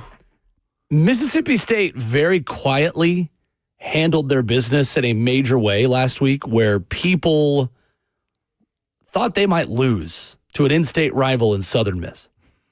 They ran for 153 and 3 touchdowns. If Mississippi State tomorrow night in Starkville can run the ball, I think they've got a really good chance of winning this game. I think this is where there is upset potential tomorrow. Last season when these two teams played, Arizona State beat Mississippi State 30-23 in Tempe. We had no idea how good Arizona State was at that time. Right. Which, again, is why you take early season college football results with a grain of salt. You don't know what they mean yet. We don't know what it means that Tennessee was all over Syracuse. We don't know what it means yet that Clemson couldn't run the ball on LSU. Maybe that means LSU's really good defensively. It's top of the run. Maybe it just means Clemson is kind of what they were last year. A bunch of the same players that haven't gotten better. Arizona State barely won this game last year, despite holding Mississippi State to 30 rushing yards in the entire football game. That is the area where State has improved the most for me from last season. Now, they brought in 9 transfer linemen. 9 in their 2-deep. Their entire 2-deep is new. So that offensive line has got a major task against an Arizona State defense that is bringing back pretty much everybody. So not something I think is a foregone conclusion by any stretch of the imagination. But Fluff Bothwell, talk about this is why you go get a guy in the portal. This is why Fluff Bothwell came over from South Alabama. Yeah. Can you be more physical in the trenches and be able to run the ball when you've got to run the ball? I'm putting Arizona State on upset alert. I think Mississippi State might win this game. They got them 5.5 favorites in this one. Did it move down? State. Arizona State. Move down a point this then. is ESPN. It was 6.5. They got it 5.5 Arizona State right now. I don't know. I'm gonna call my shot. Mississippi State beats Arizona State. I think there is real momentum around Jeff Lebby, and I think he is a legit head coach. Is there a is it an upset if Oklahoma also beats Michigan? No. I mean, they're favored. I didn't think so. And at home. I don't think it's an upset if Vandy beats Virginia Tech. I think Vandy does beat Virginia Tech. You do? I do. I got Tech on that one. I'm flipping my opinion of all offseason. I felt like Virginia Tech would get some payback there, and then I watched Virginia Tech play on Saturday or on Sunday. Yeah. I just think Vandy is tougher than Virginia Tech is, to be quite honest with you. I got my eye on that one. It's been a good game. I can't wait to watch the late window is great. Yes, it's really good. Between those two and Oklahoma, Michigan, if you got ACC Network, you can see Vandy. No, I'm serious. I mean, that's I'm not trying to. I'm not trolling that time. It's just me. It ain't you this time. It's me, okay? It was me. Biased Titans fan on YouTube says, Georgia upset alert. Let's go pee. I love it. Listen. I love it. Listen, Coach Ferris is going to come in the building if he hasn't upset on that one, man. Yeah, right. He'll host the whole dang show with us. He's going to be out here with us. It's going to be Ramon, Jeff, and Will if they beat Georgia. No, we're rooting for Austin P there, of we course. are rooting for Austin P, We've adopted man. Austin P as our second program. Absolutely. By the way, too, speaking of schools that get paid to play, man, UT Martin last week versus Oklahoma State was, I thought they held their own a little bit better than they should have. It was 27-7. I expected that one to be 45-3. I did not expect that to be the case. And apparently UT Martin, according to my brother-in-law, had some opportunities that just fell by the wayside in that game. I was a little shocked by that one. Talking about soft programs. Soft? Mike Gundy has lost his touch at Oklahoma State. They can't fire him. They are going to get pantsed by Oregon this weekend. I'm serious. Have you seen all that stuff in the media they've been talking about? Yes. Him talking about we don't have the resources here that other schools have. Look, I get it. Coaches, when they say that, are just asking their boosters to please add another zero to checks. It worked for Brian Kelly because he complained about losing Bryce Underwood of Michigan, and now he's got one of the most expensive rosters in college football. But it just comes across so sour grapes. And Mike Gundy is he's already hit his ceiling at Oklahoma State. Can we say this for the 2025 and beyond? Yes, we're going to say it. I'm tired of coaches begging. If you don't like the school or the pay that you're getting or the NIL support that you're that you want, don't get on here begging to us. Like, go to the quarterback club meeting, okay? Go to those type of situations. Go do a charity event somewhere. I'm with you. I'm tired of the Mike Gundys of the world begging. Like, we get it. It's a different world, but y'all ruled that world for a very long time and nobody could infringe upon it now. Like, they had one of the biggest donors ever until he passed recently, if I'm not mistaken, Oklahoma State.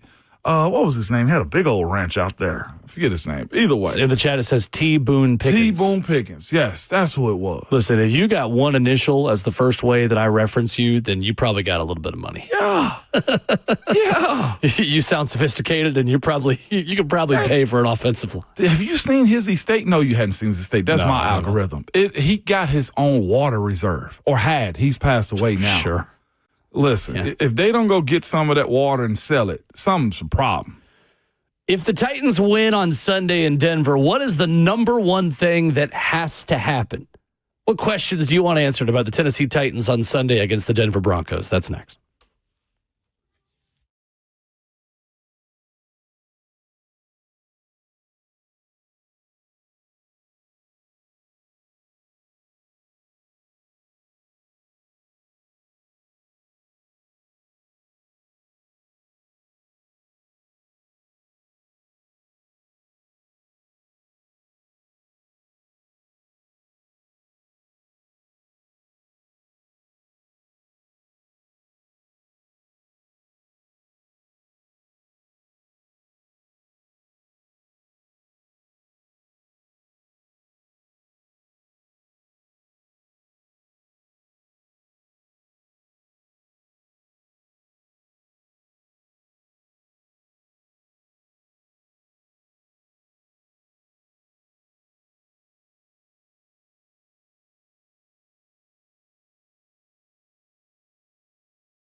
It is 8:01. Good morning, live from the 104.5 The Zone studios. I'm Justin Hawkins. The Titans' Thursday injury report showed that left tackle Dan Moore Jr. returned to practice and was a full participant.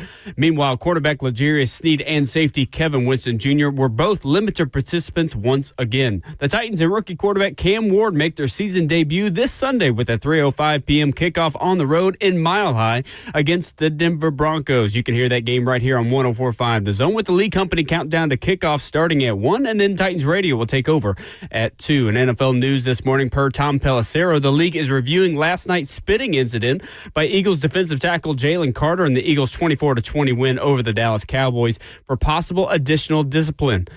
The NFL continues tonight in Brazil as the Kansas City Chiefs take on the Los Angeles Chargers in Sao Paulo for an AFC West matchup exclusively broadcasted on YouTube. Chargers running back Najee Harris and Chiefs wide receiver Hollywood Brown both will play tonight. Kickoff is set for 7 p.m., but you can also hear Westwood One's coverage right here on 104.5 The Zone starting at 7. And the Tennessee Vols with their home opener tomorrow afternoon against ETSU with kickoff set for 2:30 p.m. Central Time. Coverage begins at 12 right here on 104.5 The Zone. Mike Keith and Ramon Foster have the call. For all your foundation repair and waterproofing needs, you got to go to USSTN.com. Breaking news at once on your home for the Titans and Vols. This is 104.5 The Zone.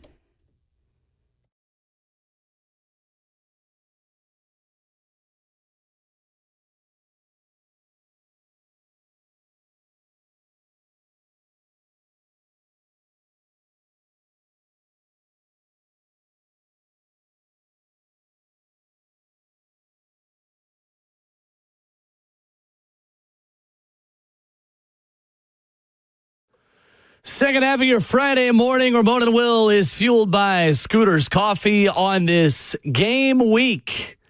Wrapping up a game week for your Tennessee Titans. Titans and Broncos coverage beginning at noon here on The Zone. Sunday afternoon from Denver, CO. We can't wait. We're excited to bring it to you with Titans radio coverage an hour out from kickoff, of course, at 2 o'clock. Kickoff at 3:05. Ramon Foster, Will Bowling, Justin Hawkins, our producer, former Denver Bronco, involved for life. Robert Ayers going to join us in 15 minutes. If you are a Titans fan, he's got something for you. Absolutely. If you're a Vols fan, he'll have something for you. If you're just a fan of good radio, he'll have lots for you. Hey, I'll say this too. Rob Ayers is by far one of the smartest football players I've ever met. Like he's a degenerate in our group chats, okay? But when it comes to like talking ball, that's why I think it's important to get him on. I want to get him on more often too, because his ability to break down, Will, he sees it totally different. And the way he explains it, I'm just like, you such a nerd. Like, again, it'll be good. He told me some nuggets yesterday about what Denver does defensively too, and some people and personnel that they have. I think it's super unique. But his mindset and perception of defenses is eye-opening is what I would tell you. If the Titans were to win in Denver on Sunday, Ramon, how did they do it? How do they get the job done and upset the Denver Broncos in week 1? It's slow and methodical up front. I think Cam has to rely on what's given to him. If it's a 3-yard out, take it. Be safe with the ball. It is handing the football off and letting Tony Pollard cook. If Dre Greenlaw is out, that is someone asked me the other day in the chat, what is the soft spot of this defense? And I had a hard time thinking of it until we looked at the injury report of Dre Greenlaw. We're being picky, but it's inside linebacker. It's inside linebacker. And Alex Singleton coming off of a torn ACL. And if Kevin Zeitler and if Peter Skoronski and if you get a really good Lloyd Cushenberry, you must mush the middle is the way I'm looking at this one. Denver's got to be in a position where they make you think. And if they can simplify, you mentioned earlier the double A gap, the double barrel stuff that they would do. If you can designate who's got who and be good on your levels offensively, you got an opportunity to march this ball up the middle. It could be death by 1,000 paper cuts, man. It's the way you're going to have to play this one, I feel. And that ain't giving too much credit to Denver, Will. That is just respecting the game and what they were last year as a defensive squad. Sure. Yeah, if the Titans are to win on Sunday, it means that someone on offense not named Calvin Ridley has stepped up in a major way. Facts. Whether that's Tony Pollard, Tyler Lockett, Chika Okonkwo, one of the rookies, someone else is going to have to carry the load because Pat Surtain takes away a half of the field in the way that he plays. Got to respect it. And this is one of those scenarios where we learn how good this supporting cast is and how much help Cam needs for the first time on Sunday. It is not an ideal time to play the Denver Broncos. It's just not. It's the reality of the situation. You would have loved to have played them later in the year when you have an offensive line that's played together more as a five, and when you have a group of pass catchers who are more comfortable within the offense and with Cam Ward than you are right now. If they win on Sunday, somebody else is making plays on offense, not named Calvin. Now, Calvin's still going to get his. I don't think Calvin is totally taken out of the game plan, but he will be limited into what he can do. Now, granted, Calvin Ridley has a 12-game streak of games with a 20-yard catch. Thought that was impressive looking at that yesterday and putting together my notes. He's got 12 straight games with at least one 20-yard reception. Pat Surtain last season did not give up a 50-yard game all season. 4 interceptions. If the Titans win on Sunday, it starts with the supporting cast. Defensively, it means that L'Jarius Sneed is back. It's hard for me to imagine a world, Ramon, where L'Jarius Sneed plays poorly or doesn't play much and the Titans win on Sunday.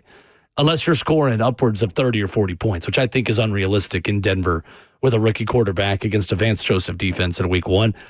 If L'Jarius Sneed can be back and be close to himself, Titans have a chance to be pretty good on defense. They do.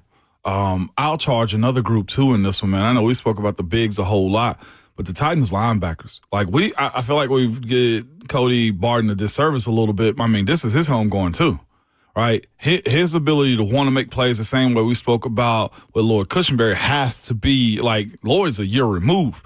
Sure. We're talking about Cody in the sense of like guys being able to close in on that running game. The other part of it is the threats that they do have outside at wide receiver and that tight end now too. Like keeping your eye on Bo Nix, not allowing him to get up and down the field and steal that hitting yardage of extending drives. That's a part of their play and being sure tacklers when he's in space. Also being smart. If he's feet first, let him go. If he's diving, hit him. Like those are the things. Don't let them get a flag in those moments. I do think the run-stopping side for the linebackers has to be at the forefront of this conversation, too. Cannot not bring those dudes up, especially with how tired your bigs up front can be in that altitude for a little while. They got to make up for it. Yep. It leaves edge rusher as the question on defense, but I think it supplies you a lot more confidence if the linebackers live up to what you think they're going to live up to, and L'Jarius Sneed is L'Jarius Sneed. Absolutely. That's a good question right here from Bias, Titans fan. Great name, by the way. Yeah, go ahead. He said, doesn't having all summer to prepare for Denver help as well? You can't tell me they haven't been working on the game plan for a while. I do think there's some truth, but there's also the adjustments to the adjustments they will make to you in those game plans too. Like, I think a great point of that was looking at the way the Cowboys and the Philly came out last night. Their first script, methodical down the field. How will you readjust and how will you handle the elements of guys playing with too much emotion, somebody going down in a moment or two? I do think they will be prepared. I do think the first script that the Titans give Denver is should be a good one. But again, how will Coach Callahan adjust? What will Cam do? You got to think, as much as they've practiced together, Coach Brian Callahan and Cam Ward have never been in a situation together. Sure. Not in the regular season. And that's a component of it for me, though. I feel like you got to kind of feel and see that out. On the note on Sneed, on 144 coverage snaps with L'Jarius Sneed on the field last season, the Titans allowed a 57.8% completion rate. That would have been the lowest completion percentage in the NFL. In the 361 coverage snaps without him, opponents completed 69.8% of passes, which would have been the second highest rate allowed, according to NFL Plus Next Gen stats.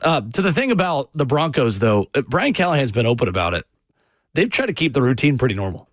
They've not overextended themselves and prepped for Denver too far out in advance because they just want to work on themselves this time of year more so than getting advanced time to prep for an opponent. Now, I think that started last week. Yeah. Oh, absolutely. When they started prepping for Denver. But just because they've had all summer to prepare for the Broncos, they didn't start prepping for the Broncos, I think, until last week. The only area where they may have done things a little bit differently to prepare for Denver is running after practice to get ready for altitude. Yeah.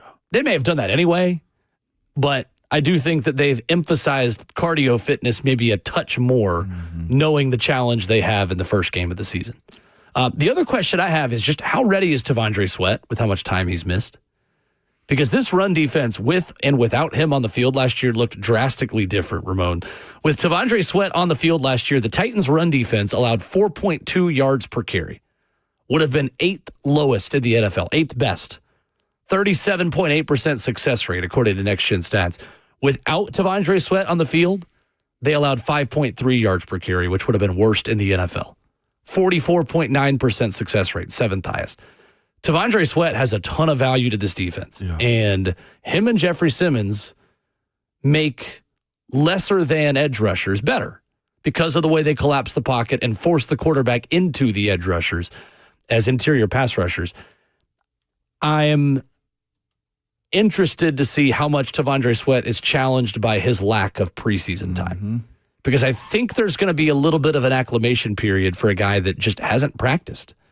Not practicing, being as big as he is, and going to altitude is not a great recipe for being as productive right away as he was at times last year. I have lower expectations for Tavondre's debut simply because of the time that he's missed. Did he wear the mask yesterday? I don't know. I'm going to try to find out. We were talking about this at the beginning of yesterday's show. I asked him in the locker room on Wednesday, have you ever played an altitude like this? And he said, heck no. Yeah. And I asked him, well, what have you done to prepare for it? He said, I'm bringing a mask into practice tomorrow.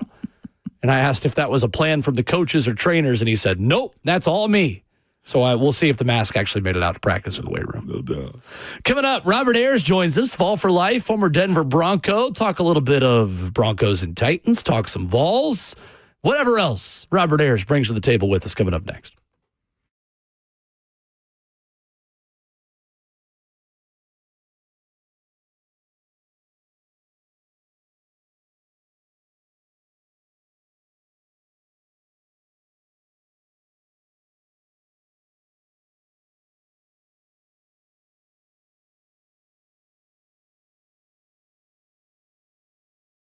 It's Ramon Foster for Medical House Calls, man. The website is exactly as the name says, man, medicalhousecalls.com.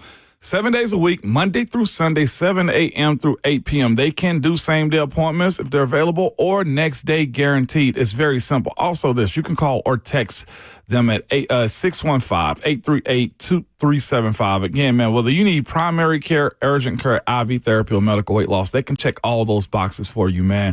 A lot of time, people don't like going to the emergency room. I get it. You on germ field, or you just don't have the time. Work gonna let you off to where you can go get checked out yourself. Well, here's the thing. They can come to your door, knock on it. You welcome them in, and they service you there. Everything from sicknesses and infections, injuries, in-home labs, testing, and more. For a flat fee, you will get an evaluation, full exam, treatment plans, and prescriptions if you need them.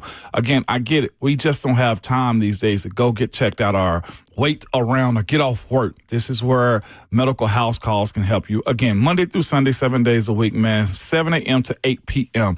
The website is medicalhousecalls.com or call or text this number 615-838-2375. You've heard me talk about my new obsession this week, Daisy French onion dip. What's up? It's Will Bowling. The football weekend requires the right spread, the right menu. You've got the bags of chips. You throw those in the cart. Maybe you're throwing the wings in there. You're smoking them. You got them in the oven. You're air frying, whatever it is. You need the right dips for all of these things. The veggies as well, they'll make it on there as well. We got to stay healthy a little bit too. Daisy's delicious new Daisy French onion dip. It is the real deal. Complete game changer. The Daisy Ranch dip as well. I'm throwing both those in the cart again for this weekend. They are as delicious as a homemade dip. If you're going to a watch party, if you're going to a tailgate, maybe you're making the trip out to Denver, stop by a local grocery store. You're going to be able to find it there. Real herbs and spices. Put it in a nondescript container and convince your friends and family that you made the dip. They're going to believe you because it's going to taste homemade. Try it out. Daisy French onion dip. It is an absolute game changer. You can find Daisy French onion dip at a grocery store near you.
Ramona Will is fueled by Scooters Coffee on 104.5 The Zone. Amazing people, amazing drinks, amazingly fast. Here in hour number 3, previewing Titans and Broncos, talk a little bit of Tennessee football, and who knows what else. Vol for life and former Denver Bronco Robert Ayers, kind enough to join us this morning. What's up, Rob? How are you? Man, what's going on, bro? How you doing? We're good. It's sounding all professional and stuff, man. Go on now. Come on, man. You know I got to flip the switch. Glad to have you on. Real quick. Man, no doubt. I'm glad. We're glad to have you on this morning, though, man. Man, it's always a pleasure, my brother. Always. I love it. Rob, man, the Denver Broncos are a juggernaut defensively. Led the league in 63 sacks last year. Nick Bonito gets the huge extension. You got Zach Allen, who's a bigger body, DJ Jones, John Franklin Myers. I mean, I can go down the list. What makes this defensive front so nasty? How are they building such an elite defense there in Denver?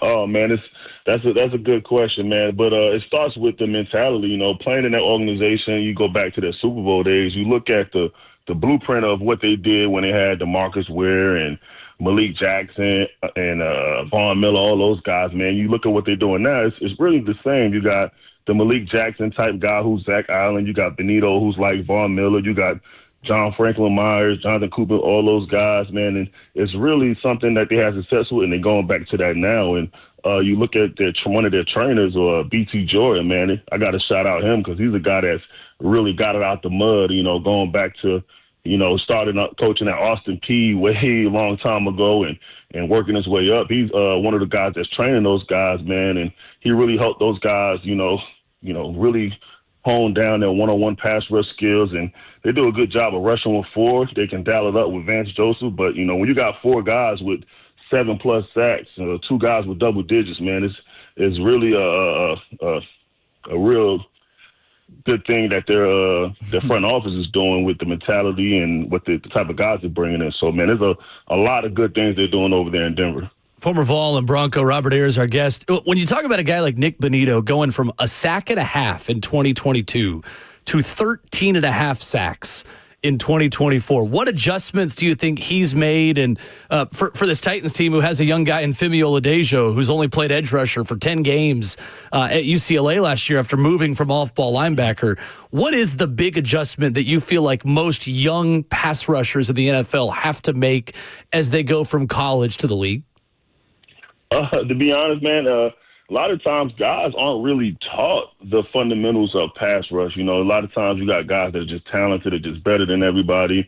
They're just bigger, stronger, faster. But you got, like I said, I mentioned Vance Joseph. You know, he came there. And then the BT Jordan, man, just really teaching guys the fundamentals, how to hone in their craft.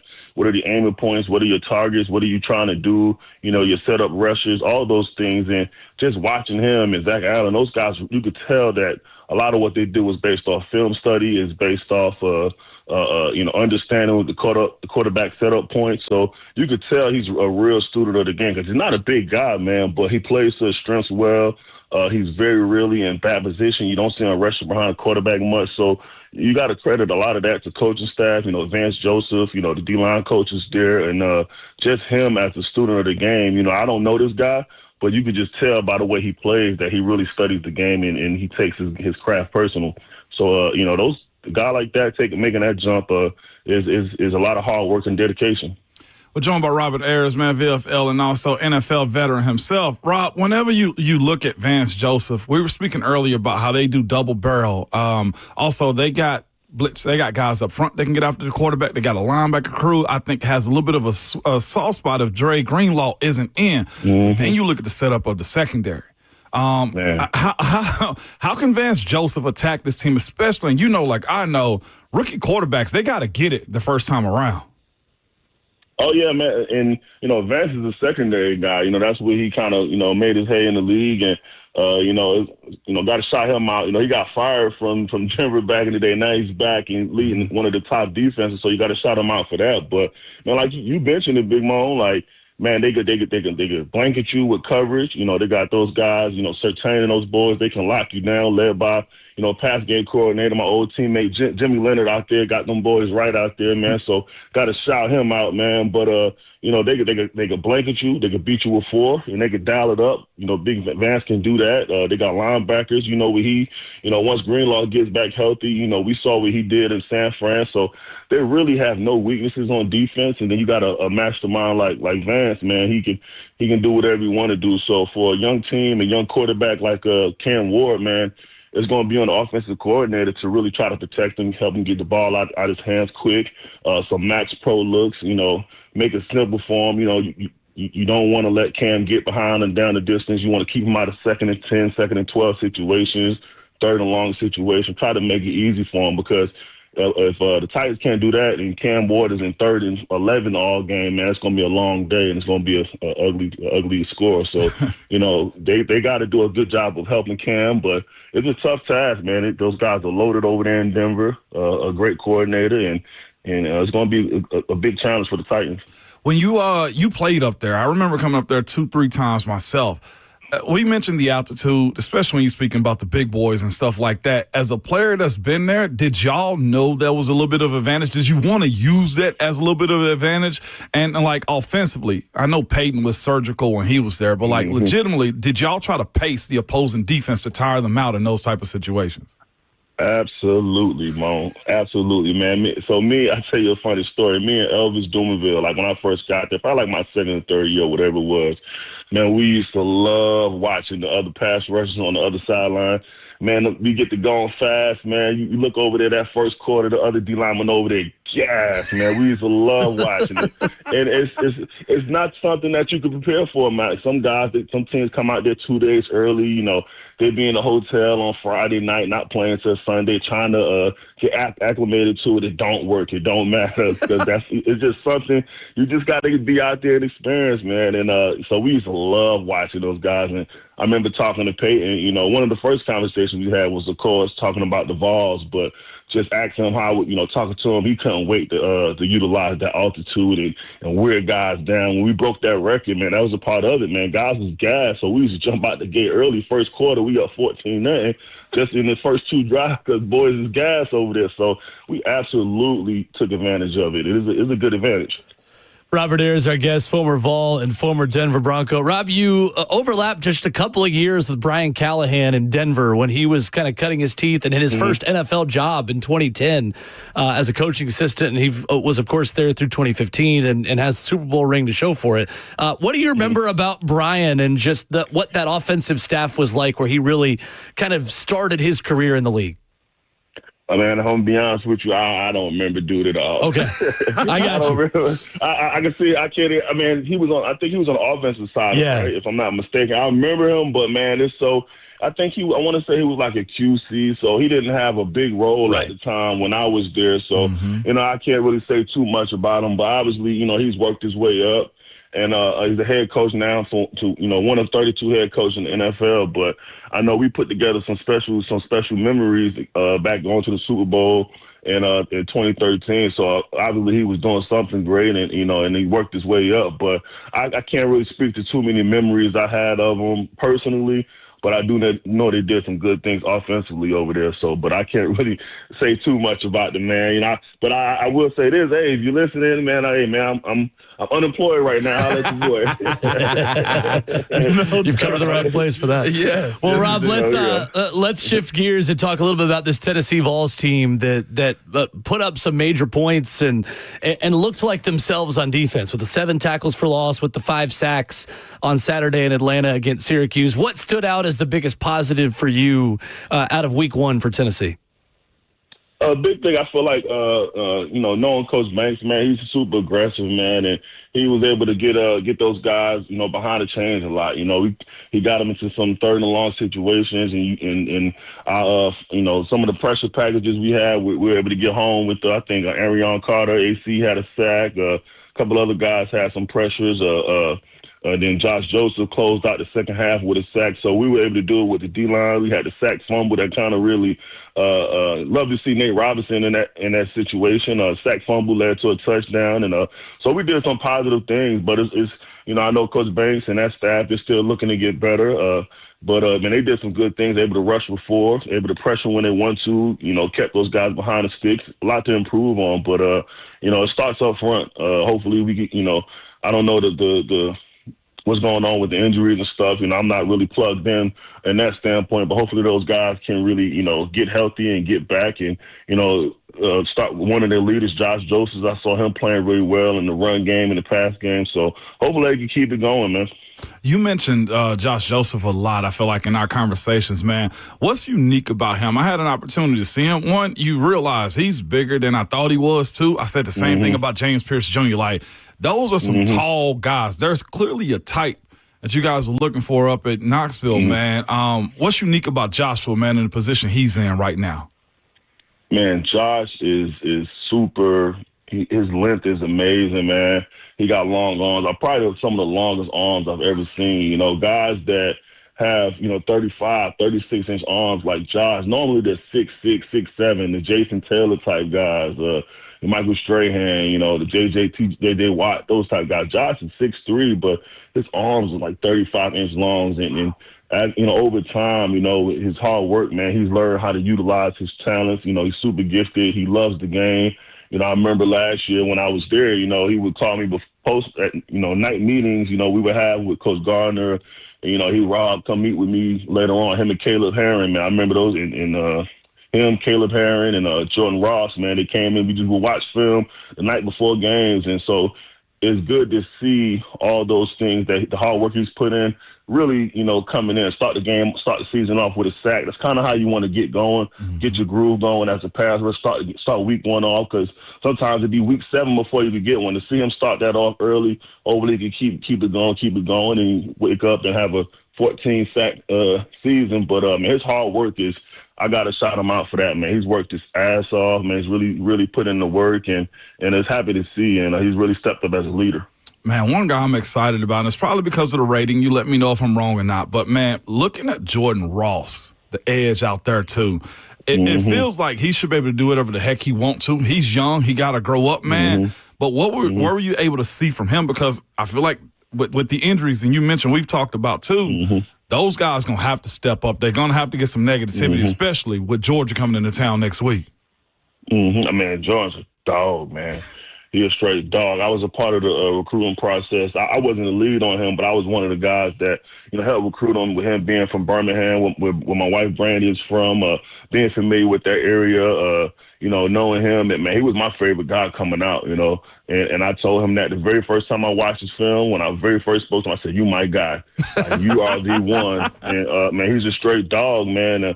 He's still working his butt off, man. But, I mean, he was behind the first rounder, and I think another potential first rounder. And then he got Caleb Herring up there, who's continuing to grow. So, I mean, we got a stacked Leo room, but, man, he's a dog, man. He's what you want him to look like. He has no limitations physically. Now it's just continue to work, continue to grow. And I can see him really carving out a big role, and Coach Banks is going to make sure that happens. I would assume, I'm not saying that from him telling me that, but I can assume that he's going to be a part of this defense, and they're going to make him a real major piece of this defense. But, man, he's a straight dog. Yeah. I got to go this route because I'm a small-town guy. You used to joke me about being from West Tennessee like that. You know what I'm saying? From time to time. Ripley. With that being said, man, as one guy in particular I'm super hype about, and he had a huge moment, and you mentioned him, Nathan Robinson.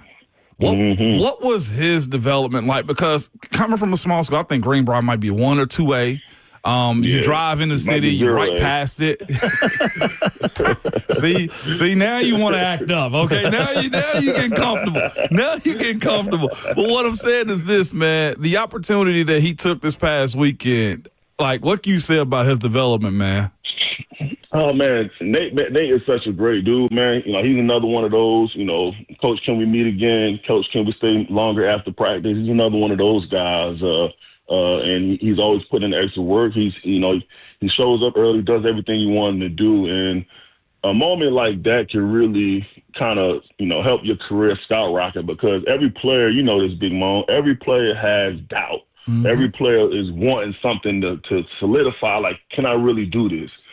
For me, I remember back in the day, it was Peyton telling me, something small as Peyton, man, said, hey, Rob, man, you're going to be all right. He didn't know what he did, but when he told me I was going to be all right, that made me think I was a future Hall of Famer. And I say all that to say that sack fumble, opening night, you're not a starter, first game of the season, primetime television, you come out here and get a sack fumble, that really can give a young player the confidence, man, I really can do this.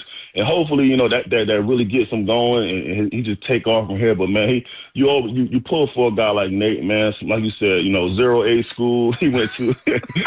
Man, you really hope for him to really just to keep building, man. But he has talent. He's big. He's heavy-handed.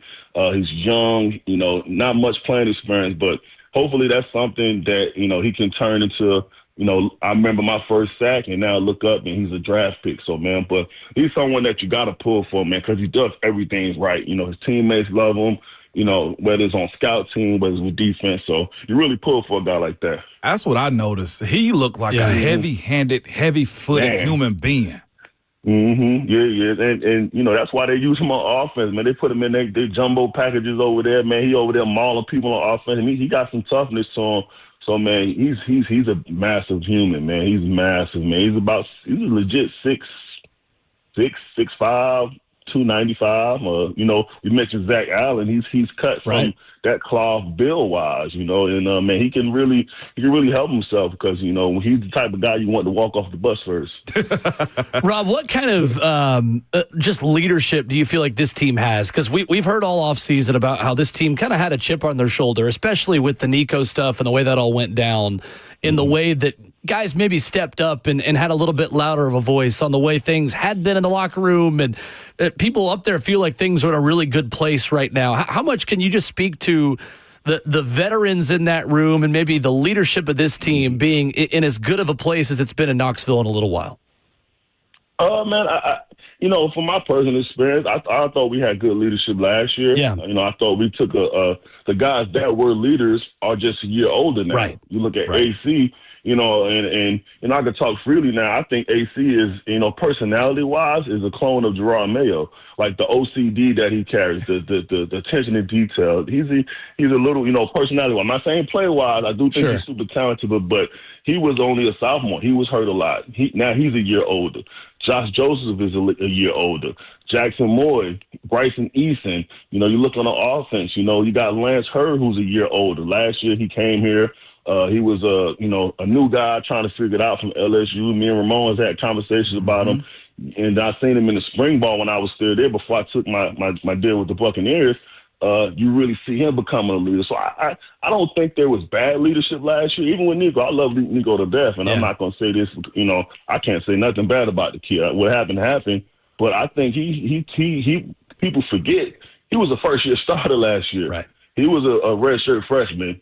I think he would have grown in his leadership. So I think the young leaders that were there last year, now they're more mature, seasoned leaders. So I think they're in a good place. It's great to have, the leadership that they have with Coach Heupel and Coach Banks. And, I got to pat my dog G on the back, man. He raising animals over there on that front D-line. So, I think those guys really are stepped up in a leadership role. Bryson Eason, Don Bailey, who is, I think, a true professional, so guys are just more seasoned and a little older, so I got to give it credit, to those guys that were young that are now more seasoned.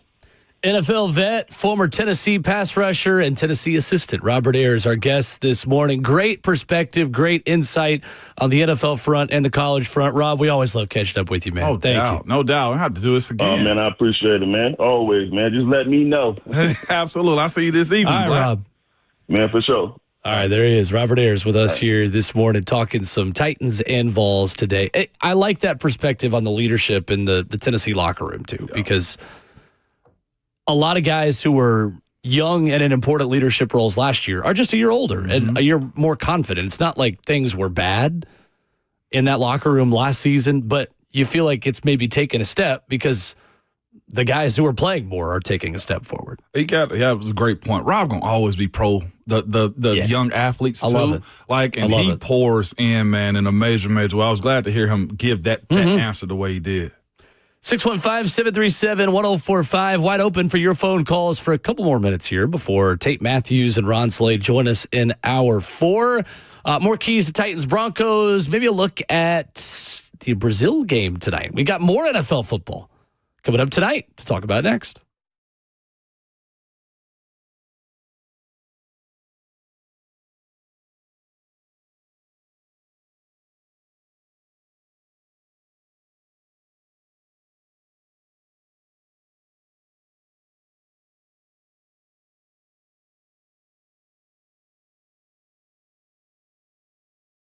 It's Ramon and Will here for Window Nation, man. And whether you have old, drafty windows or cheap builder-grade windows, now is the best time to replace your windows, man.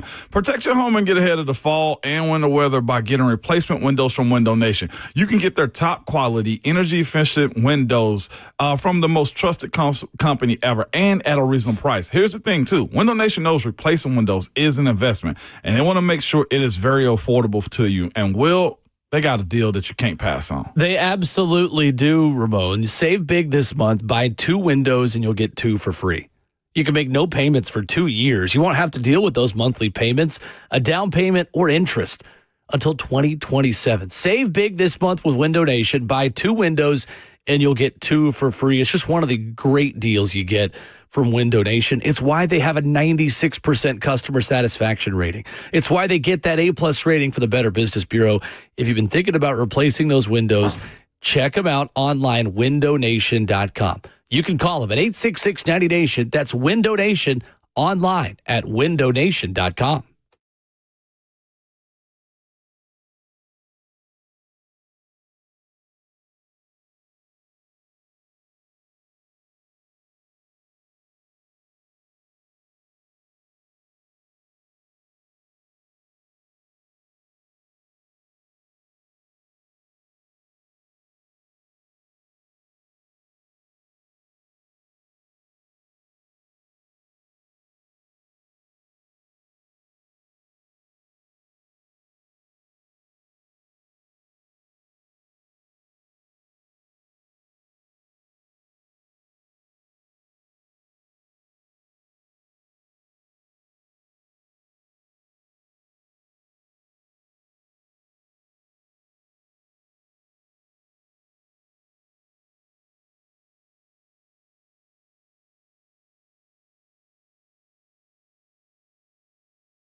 Ramona Willow, 104.5 The Zone is fueled by Scooter's Coffee. I'm not here to say Scooter's Coffee has medicinal properties, but Ramon, I'm not saying it. Because I started drinking the Caramelicious blend of Scooter's Coffee, and my back feels better now. Yeah. But that was me. If you have aches or pains, go buy Scooter's Coffee. They don't recommend that. I do. I recommend the fact that it has medicinal properties.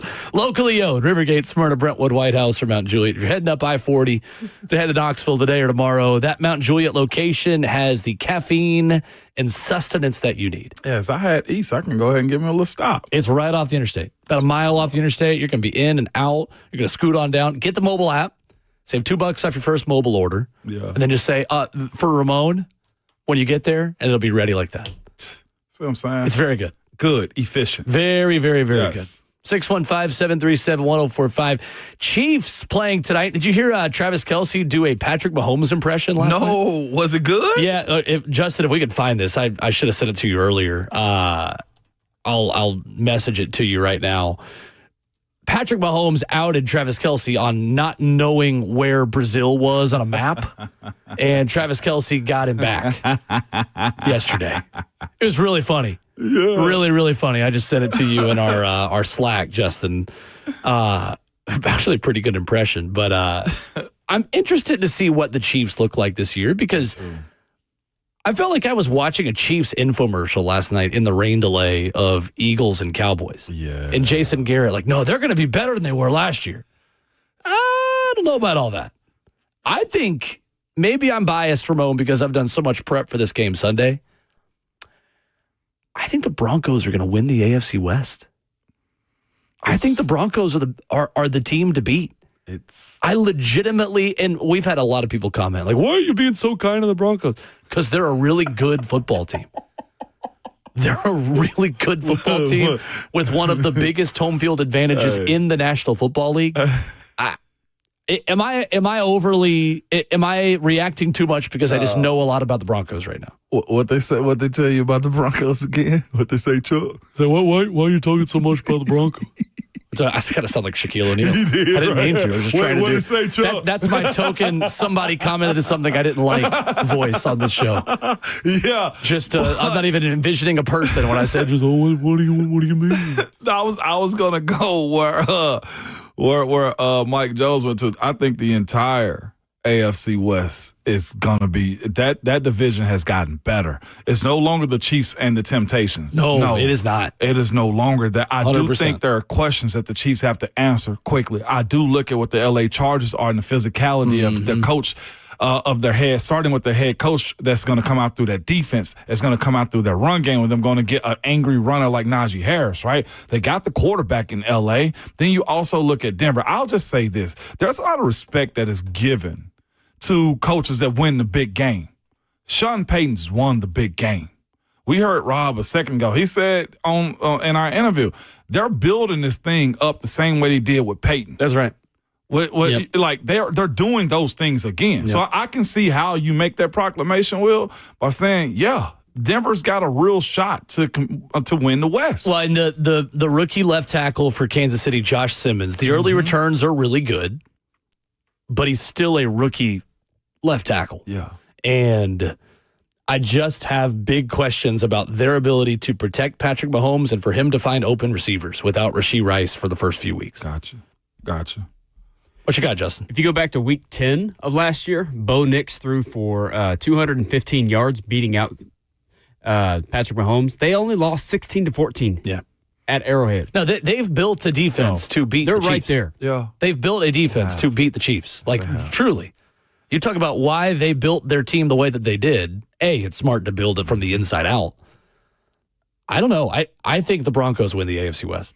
I mean, to your point, right there. If you even look at the way that the interior defensive line is set up, y'all spoke about Zach Allen when you and Rob talked a second ago. Led all defensive tackles and pressures last season. DJ Jones has been a part of that also. He got a 3-year, $34 million deal this offseason too. And he doesn't put up big stats, but he is, I mean, again, those two are what you hope T'Vondre Sweat and Jeffrey Simmons turn into. Straight up. Yeah. Absolutely, man. So it's okay to say that. I know. Again, like I said, it's funny talking about, I guess, the optimism that Cam Ward gives his team. Mm-hmm. But the reality of it is, and I feel like we've all somewhat stated this in a sense, like win, lose, or draw, the Titans are still probably a couple of years back where Denver is currently. Right. And that is all right. Yeah, for sure. That is all right. You would love it if you were 1 year behind where Denver is, but in reality, you might be 2. And that's fine. If you want to build things up the way they have, I think that's a really smart way to move forward in this league. And you see it. And I think, too, just the way they used Bo Nix last year. I mean, third most passes behind or at the line of scrimmage last season. Like the screen game, the RPOs, the easy stuff to get Bo Nix confident and comfortable within the offense. Then they added more stuff to his plate as the season went a season ago. Chiefs and Chargers tonight on YouTube at 7 o'clock. Overseas in Brazil. This was Patrick Mahomes and Travis Kelce. This sounded more like Matrick Mahomes from Travis Kelce. We've had a plan for this all summer long, and now we're just ready to play football again. And Travis, what was last night like at the airport?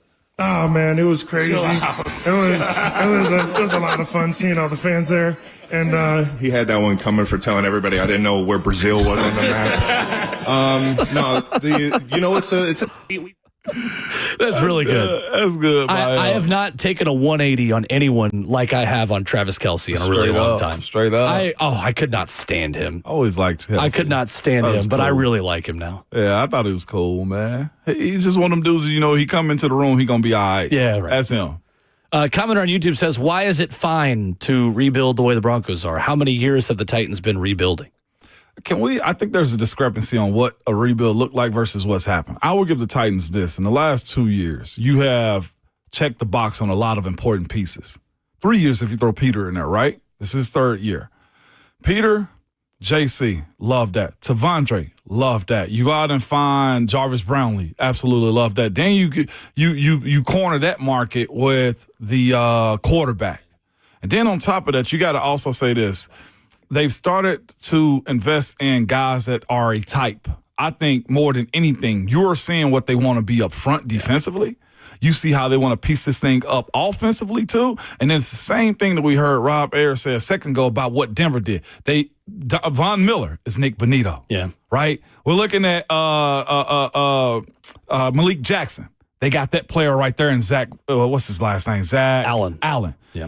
They're piecing together players that they want this team to look like when they get the opportunity to get better ones. That's why. My answer to the comment on YouTube of how long have the Titans been rebuilding? Full rebuild this offseason. That's the answer. The Titans totally committed to rebuilding this offseason for the first time. Last season, they were adding assets and moving like a team that thought they could compete, and they didn't. Just because they were bad last season does not mean they were rebuilding. The Titans tried to be competitive and make the playoffs last season. I'm not saying they're not trying to make the playoffs this year. That's not what I'm getting at. But talk about, you asked the question, how long have the Titans been rebuilding? This is year one of a full rebuild. I think they were 1 foot in, 1 foot out last offseason, this time last year. This time it feels like a total, new quarterback, new general manager. It's year one this year. Even though it isn't for Brian Callahan, of the full Titans rebuild, this is year one of being a draft and develop organization. Tate Matthews talks high school football week 3 with us, plus Ron Slay at 9:20. Lots more still to come for one final hour next.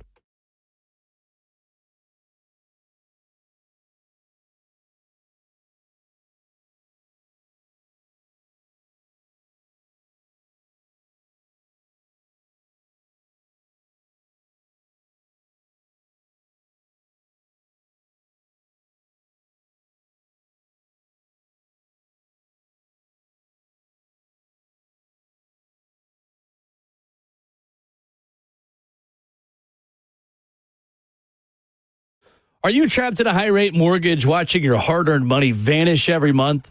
Stop. Right now at Loan Pronto, they are delivering the lowest mortgage rates in 3 years. Hey, it's Will Bowling. Loan Pronto's rate reduction home loan program is a streamlined, low-cost way to slash your house payments by hundreds of dollars a month. Lock in a fixed rate as low as 4.99% APR and close in as little as 2 weeks. No appraisal needed in most cases. And here's the kicker. You can skip your next 2 house payments entirely. Don't wait. Rates this low won't last. Call Loan Pronto now for your free, no obligation quote. Loan Pronto is amazing. Imagine lower payments, more money in your pocket, and a fresh start with a better mortgage. Call 615-499-5780 or visit loanpronto.com to lock in your new low rate and skip those next 2 payments. Don't let high rates hold you back. Call 615-499-5780 or go to loanpronto.com right now. Equal housing lender, NMLS 1661781, subject to lender approval, NMLS consumeraccess.org.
It is 9:01. Good morning, live from the 104.5 The Zone studios. I'm Justin Hawkins. The Titans Thursday injury report showed that left tackle Dan Moore Jr. returned to practice and was a full participant. Meanwhile, cornerback L'Jarius Sneed and safety Kevin Winston Jr. were again limited participants in practice.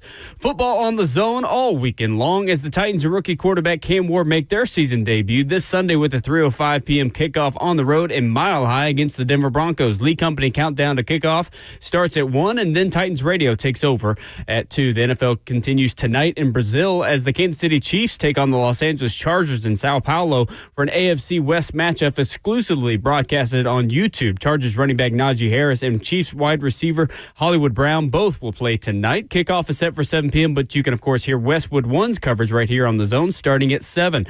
The Tennessee Vols with their home opener tomorrow afternoon against ETSU with kickoff set for 2:30 p.m. Central. Coverage begins on the Zone at 12 p.m., and you can hear that with Mike Key and Ramon Foster on the call. NFL news this morning per Tom Pelissero. The league is reviewing last night's spitting incident by Eagles defensive tackle Jalen Carter and the Eagles' 24-20 win over the Dallas Cowboys for possible additional discipline. For all your foundation repair and waterproofing needs, you have to go to USSTN.com. Breaking news at once on your home for the Titans and Vols. This is 104.5 The Zone.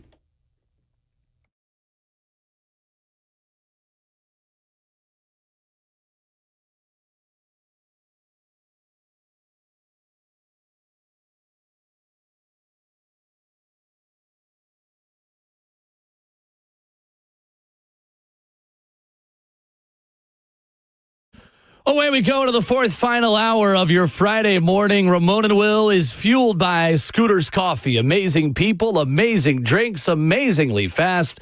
With the 11-year NFL veteran and Vol Network analyst Ramon Foster, Justin Hawkins, our producer. I'm Will Bowling. And at this time, every Friday morning, we take you around Middle Tennessee high school football. Tate Matthews, our high school football expert on 104.5 The Zone, is joining us as Justin gets the technical stuff worked out over there. Let me know when we've got Tate. Justin, going to talk about high school football week 3. By the way, did I tell you? Tate and I met each other this past weekend. I love it. Good times, man. Good morning, We Tate. got you. I think we're still echoing here on the station. Justin, just call him. I love that. I love the double echo. We'll call Tate here. The echoes of the Zoom are often changed back in the board, so that's okay. Yeah, absolutely. I mean, technical stuff from time to time. It's all good. right. It is all good. Ron Slay is coming up in 15 minutes. I'm told Ron Slay is going to be here in person. I think the Savage may show up. I think the Savage may show up. I haven't seen him in so long. It's been a while since we've seen him slide in here. I know. I wonder, is he electric sliding yet? Huh? I saw him doing a wall sit on his Twitter yesterday. Listen, the knee's looking good. Rehab sucks. Okay, I salute him. I absolutely salute him. For PT that. is a workout. No, it's like going to the gym. I thought PT was like physical therapy. Oh, I'm here for therapy. No, absolutely not. The first day I went when I had my injury in high school, I went in like khaki shorts and a polo. Yeah. I quickly learned we're going to need to wear You gym don't want to clothes be PT. injured. No, you don't want to be injured. We got Tate Matthews here on the phone. Sorry about that, Tate. What's going on? All good. How y'all doing, brother? We're good. Tate Matthews. Ramon, we did meet, man. That was awesome, right? We were up in the team hotel up in whatever that place was called. And man, Will, you'd have loved it. They came walking in like, you ever seen Goodfellas when they all come in a restaurant, man? Yes. Like Brad Willis comes walking in first, and then Mike Keith, and then Ramon. It was like the Vol Network Mafia just took it over. See, we do play the Sopranos theme music every time Mike Keith comes on the show, so that is very appropriate. Very appropriate. Indeed. I love it. Tate Matthews with us every Friday in the high school football season, previewing the Friday nights. Tate, you are brought to us by Freedom Boat Club, our good friends who you love talking about. Oh, yeah, they're the best, man. Freedom Boat Club of Tennessee. We had the pleasure to talk about them the last 2 weeks, but they are the state's largest and most awarded boat club. And their motto is what they do, boating made simple. It's unbelievable. They own the boats. You just use them. You show up. They've got 12 of the top-tier locations in the mid-state, 7 of them. in the state, 7 of them in the mid-state, and you show up. You pick out which boat you want. You want a tri-tune, a double-decker, a bow rider, or a surf boat. They've got them all. It's waiting on you. You go out and play around on the water, come back, and they charge you for the gas. It's that easy. Was in Knoxville on Sunday, went out on the Tennessee River on a Tritoon. Labor Day was back in town, went out on a bow rider on Percy Priest. Where else can you do that? All you got to do is go to freedomboatclubtn.com. It'll show you how to join. There's a one-time entry fee and then monthly dues. It's a no-brainer. The Freedom Boat Club of Tennessee. I love it. Tate, tonight, one of the best teams, not only in Tennessee, but in the South in this country, is coming to Middle Tennessee. Baylor visits Brentwood Academy tonight for a big matchup in Division II AAA. How do you think the Eagles match up with a who's who of 4 and 5 stars for the Red Raiders that are coming to town tonight? Nobody matches up with them when you're talking about the offensive line. They are huge. I think you saw them in the state championship game last year. Their tackles alone are 6'8" and 6'7", 300 plus. That's not exaggerated. I know sometimes it is, but it's not. And then the rest of their line, their center 6'3", 300, and the guards are 6'3", 275, and 6'4", 285. Put that with the best running back in the state, maybe in the country, David Gabriel George's. Their run game's pretty scary, man. So I don't think anybody matches up with them when you're talking about the fronts. But what Brentwood Academy does have, their offensive line is better than last year. And as you know, they've got a lot of weapons now. Cruz Jenkins is in his first year as QB1 for the Eagles, replacing George McIntyre. And he's had a great first 2 weeks, only 6 incompletions in the first 2 games. And he's got a lot of explosive weapons of Keyshawn Bowman and Lex Baskin and Eli Ferguson. And then, as we talked about last week, Coach Wade is as fun as that is. Coach Wade's an old line guy. He likes to run the ball. He's got a legit running back of his own in Larry Sanders. He's already got 6 rushing touchdowns on the year. So, I don't know, man. When you look at it at paper, nobody matches up with Baylor. But Brentwood Academy, Will, as you know, has kind of got a history of winning these type of games, going all the way back to Pascagoula, Mississippi in the 80s, right? Terrell Buckley was on that team. Ramon and Brentwood Academy went down there and beat them. But so Coach Wade's kind of got that thing coming back a little bit. So maybe this is one of them. But the fear is that Baylor just lines up and runs the ball. If they do that, they're really, really tough. So a little side note, too, guys. Jonas Rodriguez, who used to be the head coach of BGA, he's the defensive coordinator for Baylor now. So Carlton Flatfield's going to be jumping tonight, Will. Sure is. Oh, my gosh, man. Well, you also got a 2-0 Blackman versus Riverdale this tonight, too, man. How do you see this matchup going between these two? Well, I love this game for a lot of reasons, Blackman-Riverdale, but it's now the Kreisky Bowl. Matt Kreisky is the head coach of Blackman. His twin brother, Will, is the head coach of Riverdale. Kind of funny. We always call Will the little brother because Matt is 5 minutes older. But anyway, the Kreisky Bowl. But, everybody knows Oakland's number 1 in Rutherford County. This is kind of for number 2. They're going to try to knock off Oakland, but the odds are against that, right? So this is for home field playoff, this early in the game, plus their brothers. And Blackman, if you remember back years ago, Blackman came from Riverdale. That's where, when they opened the school, that's where a lot of their students came from, was from Riverdale. So there's a little bad blood there. But anyways, it's always a fun game. Riverdale's really had an explosive offense the past few years. And they've got a new quarterback in Gavin Hampton. He's a junior. He's got a ton of talent. He's got a really live arm. He's looked really good in the preseason and then during the first couple of weeks. So Riverdale kind of wants to get out in space, play fast, get the ball to their weapons. Corbin Reynolds is their top target. I don't know if you remember him, Will. He's a transfer from Loretto. He was actually the state tournament MVP in basketball for Loretto last year, but he's at Riverdale now, and he's a really good receiver. Jacob Vaughn, the running back. So if they want to get big plays and get the offense playing fast, Blackman really wants to win the game on the fronts, especially with their defensive line. They're led by James Stewart and Tramel Johnson.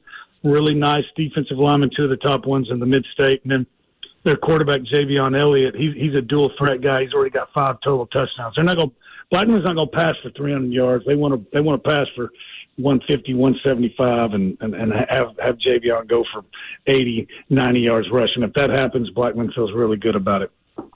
No doubt. There's also another Simpson, man, Graham Simpson at Westview this upcoming weekend, man. Westview versus Marshall County. I know Graham is supposed to be a really good prospect himself, man. How do you see this? Will this be a gunslinger type of game, or how will they try to muddy this up a little bit?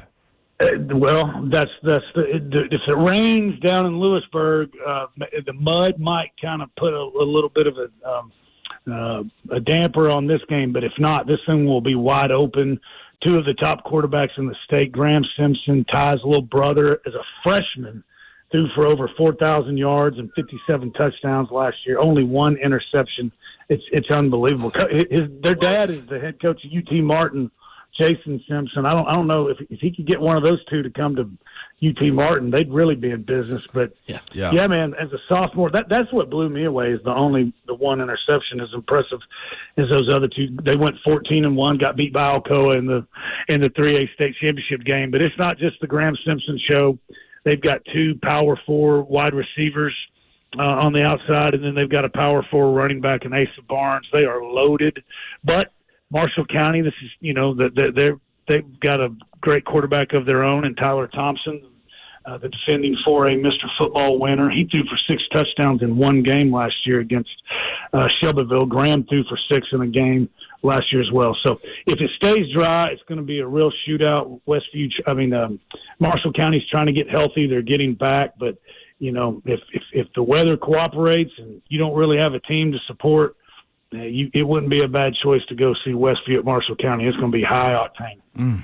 Tate, real quick on the way out, have you ever seen a QB sneak 2-point conversion for the win in overtime? What a game between Nashville Christian and Innsworth last week, and the future Georgia Bulldog, Jared Curtis. Tate, I've never seen anything like that before. I know, and then the 2-point conversion to take it into overtime was the Tim Tebow-esque jump pass that Curtis made to Colt McClary. So, no, man, the guy, usually when they're this hyped up, maybe, it might be a little bit overboard, but I don't think you can hype Jared Curtis up enough, man. That guy, for them to beat Innsworth, oh my gosh, it's just a lot, man. And then to happen on their field, Keaton Field, which is named after Coach Donnie Keaton, who started the program, and I mean, they had nothing when he started that program. So we talked about it last Saturday. I know Coach Donnie Keaton, he's no longer with us, but he was smiling down on West Nashville last Friday night. That was awesome. Tate Matthews joins us Fridays at 9 in the high school football season to preview the Friday Night Lights Week 3 here already. Tate will be listening tomorrow morning as well. Appreciate the time as always, sir. Thank you, fellas. Hey, Ramon, your debut last week, man. Great job. Hopefully see you this weekend, man. No doubt. It was fun listening to you and Mike. You did a great job. I appreciate that. Also, real quick, is there not a private school that Pearl Cone's not going to play to? Every school that ends with A. Baylor. Yeah, right. There you go. That doesn't end with A either. Okay. I love it. Thank you, Tate. Appreciate you, sir. All right, boys. All right, there's Tate Matthews. From talking about Pearl Cone football to a Pearl Cone Firebird. Hey, now. Ron Slay joins us next.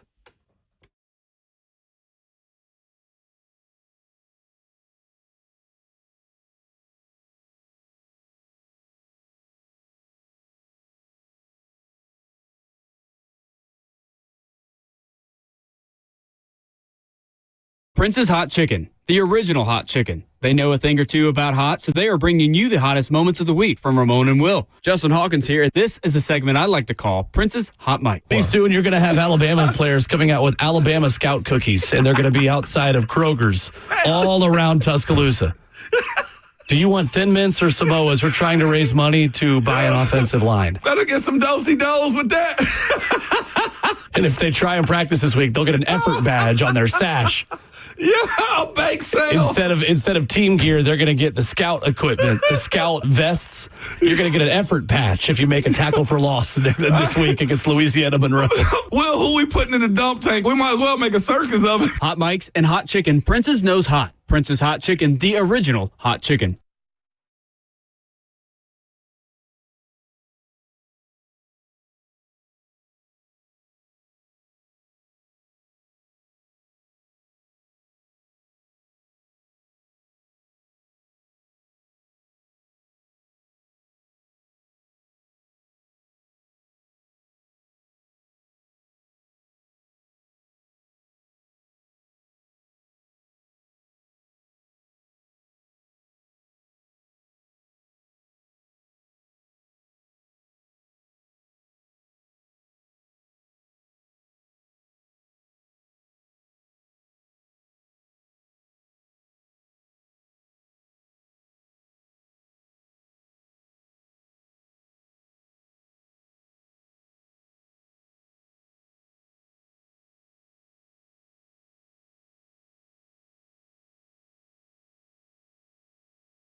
Ramona Will is fueled by Scooter's Coffee on 104.5 The Zone at hour number 4 on this Friday. A loaded lineup continues live in studio and in person. Man. We have been graced by Ron Slay's presence this morning. What's up? Building. How we doing? I don't even know when the last time was that I was in here with y'all, though. That's what's crazy. Like pre Hall of Fame induction, first of all. Yep. Yeah. So that's what it was. That was June. It was late June, I'm pretty Late June, like, dog. And I was hobbling around on the crutches. I think I came in one time on the crutches, you know what I mean? But then couldn't thug it out no more. So You look good. You're walking well. I appreciate it, man. Yeah, man. Listen, You're doing wall sits? Man, Willie, sometimes you got to go in the lab, man. You got to go in the lab and remind folks, you know what I mean? You got to pop out and show them every now and then. So now I'm back on my pop-out tour on the folks, man, going around the world. So let y'all know I'm back out here doing wall sits. I know a lot of people don't do wall sits unless you're being disciplined. I remember I used to hate them in the summertime at the Boys and Girls Club. Man, they make us go out there, and when they make us do it on the wall. That concrete. Like the concrete, man, cement wall. Like, dog. It's hot. Yes, Will, they don't care. No. They don't care. They don't not care, boy. You slide down that wall you want to, back gonna be scarred up. Man, dog, it was, man, that was something treacherous, man. But, man, shout out to Tate, man. Tate showing love out here in the high school. I love it. The high school world, man. Tate give you a whole cool And it's rundown. warranted. It's some real good football, man. It is, man. Can I give a shout out? Of course you can. I wish you would act like you would. Take the floor. Hold on. Hit the horn. Yeah, come on, man. Give me the shout out horn, man. Hawk act like he ain't never did the 3HL show. It's fair enough. Okay. Hey, Brought to you by who? This right here, this shout out by your uncle now. Is mom and them? Uncle now. No, announcements are by mom and them, I think. And shout outs by uncle. By uncle them. Yeah, uncle on the porch just giving shout outs when they ride down the street. Hey, boy, I see you, boy. You grew up a little bit. I see you shine. Hey, man, this right here before I got James Wilhoit, man. Over there putting in work. I forgot yesterday, man. I don't know why it slipped my mind, but Savage hit me up, man. But BA, hey, man, first of all, little kids, little parents, man, if y'all got some little kids or something want to get in the kicking game, y'all better go see him. Y'all better go see him. Yes. That man, hey, got an explosive leg, dog, and he ain't playing around. And I'm talking about the good ones, too. So this is what I'm telling you right now. Man, they got somebody at BA 58-yarder. Tommy Baccaro. 58 yards? It was like 58 and a half, too, and it would have been good from 60 plus. Dude, against Brentwood that's High kind of crazy. That's kind of crazy. Sign him. Man, dude creating monsters, Committed to Rice. Committed to Rice, you just want a little going down to H-Town. Yeah, a little time coming down. You feel me? For the culture. Houston popping right now. That's all. That is. But yeah, man, I got to give some love to him, man. So 58 and a half. Dude. And that's punting, kicking, whatever you got to do with your feet and your legs. Second time he's done it, too. Oh, yeah. You know who his kicker was last year at BA? Was London Baronis. Really? Yeah. See. Baronis' son. Okay, that's pretty That's dope. all right there. I'll be real. Speaking of kickers, like I used to laugh at him. There's a young player on our middle school team got a leg. And I keep telling, hey, boy, you better keep going. You'll get college paid for it if you keep working. You sure will. Listen, I'm bad with the names because I'm focusing on O-line, D-line. Listen, you know who I'm talking about. Coach Mass, Coach O'Neal, Coach Butler. Coach Kevin Long, too. Y'all know who the kid I'm speaking. Our field goal kicker is legit. And you are a former high school kicker, so you would know. Absolutely, man. I'm all for that. Yes, we'll tell him. So if you go 20 yards and out, though? I wish you would play around with me like that. You know I did. My longest was like 39. Three-step toe kicker. I wish I would play. Come on, Drew. Look, I laugh and I joke around, but I don't play. But you don't play, though. I don't play. Quit school because of recess. I promise. Look, I never went outside after the third grade. This is what I love about you two. Right there. I love about you guys in the same room. That Slade just learned something about you, and he was hyping you up about it 5 seconds later. That's my dog. I love it so much. And I forgot to bring in them stogies. Man, don't worry. You brought cinnamon rolls, though. I did. I ain't come empty-handed. Uh-oh, this is an attorney. Gotta call you back. See.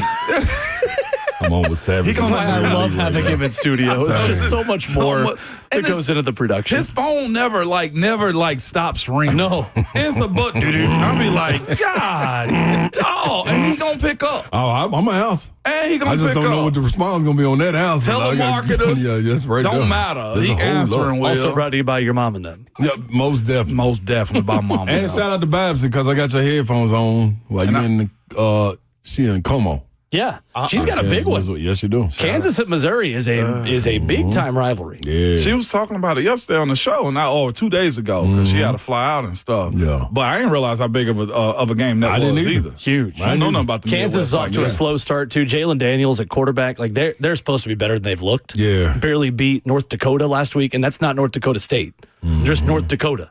Yeah, see. Maybe they mentally tricked themselves, Will, to believe it was North Dakota State. Maybe so. That's what I thought. I'm for real. I missed the state part on that one. Go with it every time. The green and yellow and white one. That's what I'm they're all with. green. Yep, absolutely. Slay, what do you want to see from Cam Ward on Sunday in Denver? Man, what do I want to see from Cam? I want to see Cam be able to get a rhythm, but that's all. Like I'm always, especially his rookie year, I'm going to lean on the offensive line so much because it's up to them how he's going to be able to get settled in and get a rhythm and be able to play. But for him personally, after having the pocket set, being able to do what you can do, execute the offense, man, no turnovers. You know what I'm saying? Like, I know you're going to have some, but none of the boneheaded turnovers. Like, you didn't see a guy, a lineman dropping back in coverage or something. You throw it to him. Like, no, nothing silly. I know it's going to be some times where you see a window, you're going to try to fit it in the window. You got to learn that window closes very quickly. So some of those are the bops on the head. You're going to be like, all right, that's cool. I ain't tripping off that. It's a football play. But going forward, come on, Cam. Don't do me like that. We don't need the flicks or the flea flickers and that ain't nobody back in the backfield with you. You flicking the ball to. So just man, be yourself. How about that? If we can see the Cam that we were able to see in the preseason, in training camp, in the spring, and I think most importantly, the growth. But in this game, see the growth through this game as well. You know what I mean? You may see some looks in the first quarter that you don't see in the third. You know what I mean? Be able to adjust. You know what I mean? If they start showing you different looks, like, man, you play against a defensive guy that has exotic calls too. Be able to pick up on something. Denard Wilson, like, he ain't no slouch. You know what I'm saying? So hopefully everything they put you through kind of prepares you for this moment. Now, the different caliber athlete that you're going against may, tinker a little bit with that. But, man, you have it. You know what I mean? Don't force it. None of that. Just go out there, breathe, control yourself, play your game. That's all I want to see. I just know it's going to be mistakes, though. My bad, real quick. It was Kansas State that played North Dakota. That's a major demerit on me. That is okay, though. Well, listen, ain't nobody here to check us but sometimes you. Okay? Eddie and YouTube did. Thank you, Eddie. Eddie Monster. Yeah, thank you. No, I think with Cam and too, like, we talk about all these keys and like there's so many ways that young quarterbacks can do their job and impress you. You just kind of know it when you see it, don't you? Mm-hmm. There are defining moments in a football game where you got to get 3rd and 6 backed up in your own territory. Yep. There's a 2-minute drive where you got to get points to stay within striking distance. Yep. There's a 4th and 1 where play breaks down and you got to make a play. Like, I have a hard time giving really specific keys other than the cliche things you want to see from a quarterback because you just kind of know it when you see it. Like, last year when Drake May came to Nashville and played the Titans, you saw it. Yeah. When you saw, Jaden Daniels all season, it wasn't flashes for him. It was just the norm. Yep. That's kind of a cop-out, Slade, but like I feel like I just want to sit back and just observe and just let it happen and just see what he can prove to us in terms of the high end. Because we're going to live with some of the bad stuff because you feel like the good stuff is so much more there than maybe it was for past Titans quarterback and one in particular. I agree with that. Like I think this is why you put veteran pieces around a rookie guy. You know what I mean? Outside of the offensive line, the one being formed, you still added veteran pieces to that to help those guys grow and mature quicker than the average are learning on their own. But then when you look at guys like Calvin Ridley, you look at guys like Lockett, you look at guys like Chig going into his 4th year. Like that's you're a veteran. You're no longer a guy that, we say, man, gonna figure it out, but it's so much potential. It ain't no more potential. It's either you do or you don't. We know you now. We know it. That's what got you here to the 4th year. You know what I'm saying? To think about contract negotiations. So you look at all these guys. Van Jefferson is another one added. Then Ellick being able to throw in there and DK, those are rookies. But the guys that you know that can keep you comfortable are the guys like a Tony Pollard coming out the backfield. Julius Chestnut as well. You got security blankets. Like, okay, so if you are at 3rd and 6, are you going to give us an opportunity to go for it on 4th and inches? Or are you going for the gusto? You know what I mean? Play ball. Play ball. Move. Just understand that when you have the rhythm and you keep the chains moving, you're on the field. You're controlling the ball. Now, the altitude is something, but something that can combat that altitude is success.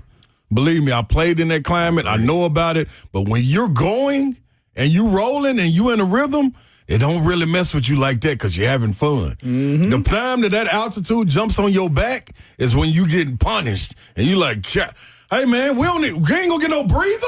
Like, ain't nobody gonna call no time out in the again, We gotta y'all. go again. Yeah. We gotta go again, They y'all. doing it over and over. And then you see them on the other side of the ball, they blowing up like the Rob incredible. said, Exactly. yeah. Like, that's a part of it, dog. Like, man, listen, I'm telling you, when you getting drugged, it's different in that altitude. When you winning in that altitude, you can deal with it. You can't wait to go into the suit. You know what I mean? Celebrate and we'll get over and get our oxygen. We straight. When we going out again. Yeah. Simple. That is so true right there, Savage.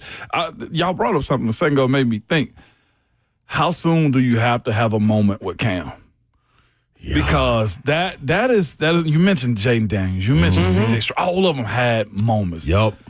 I feel like it does have to come in the first game, but like that is a crucial part of knowing, like hearing Rob say earlier, I belong.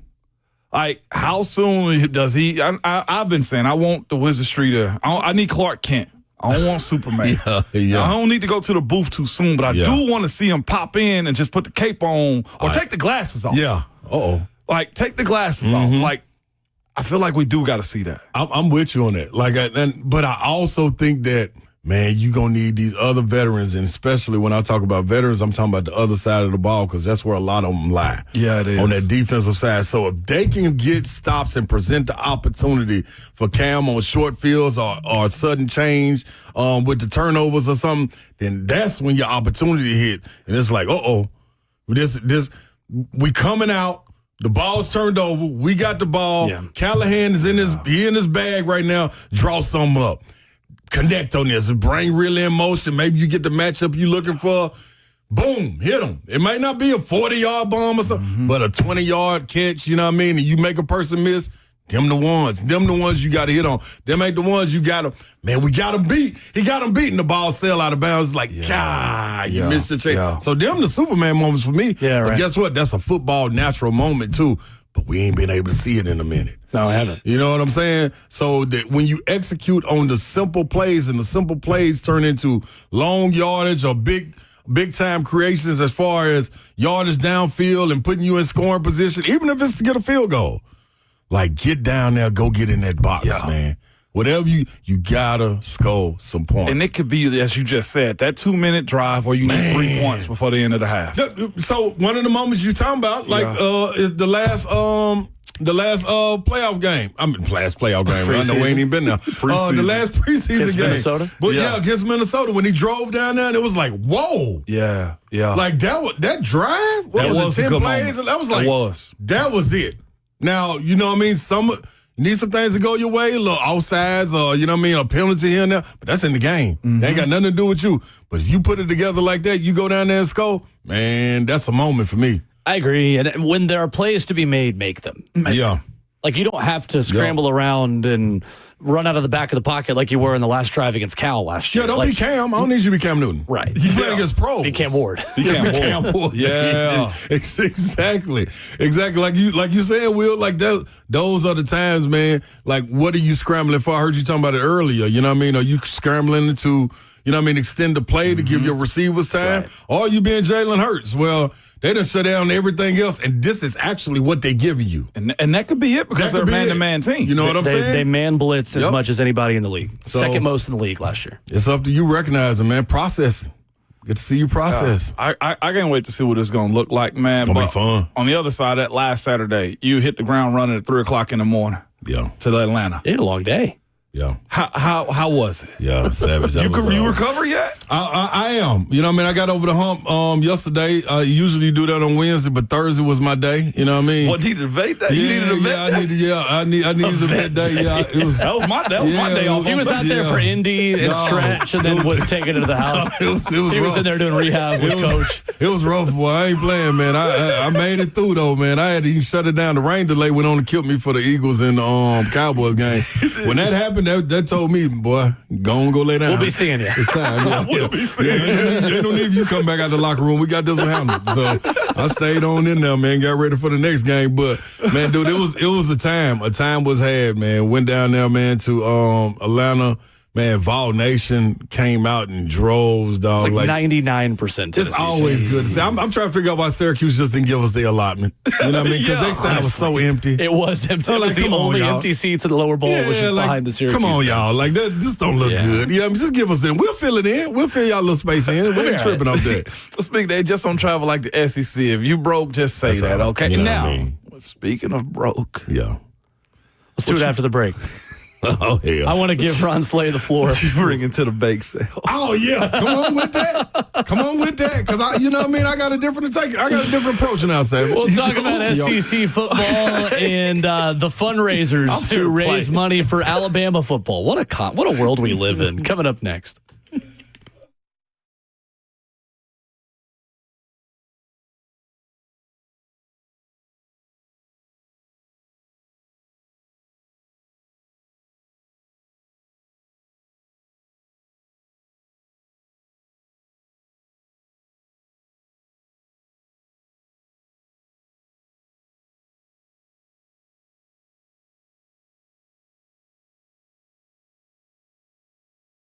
Game on. Week 1 starts now, and every touchdown brings you closer to a payout with DraftKings Sportsbook, an official sports betting partner of the NFL. You got Brazil football tonight.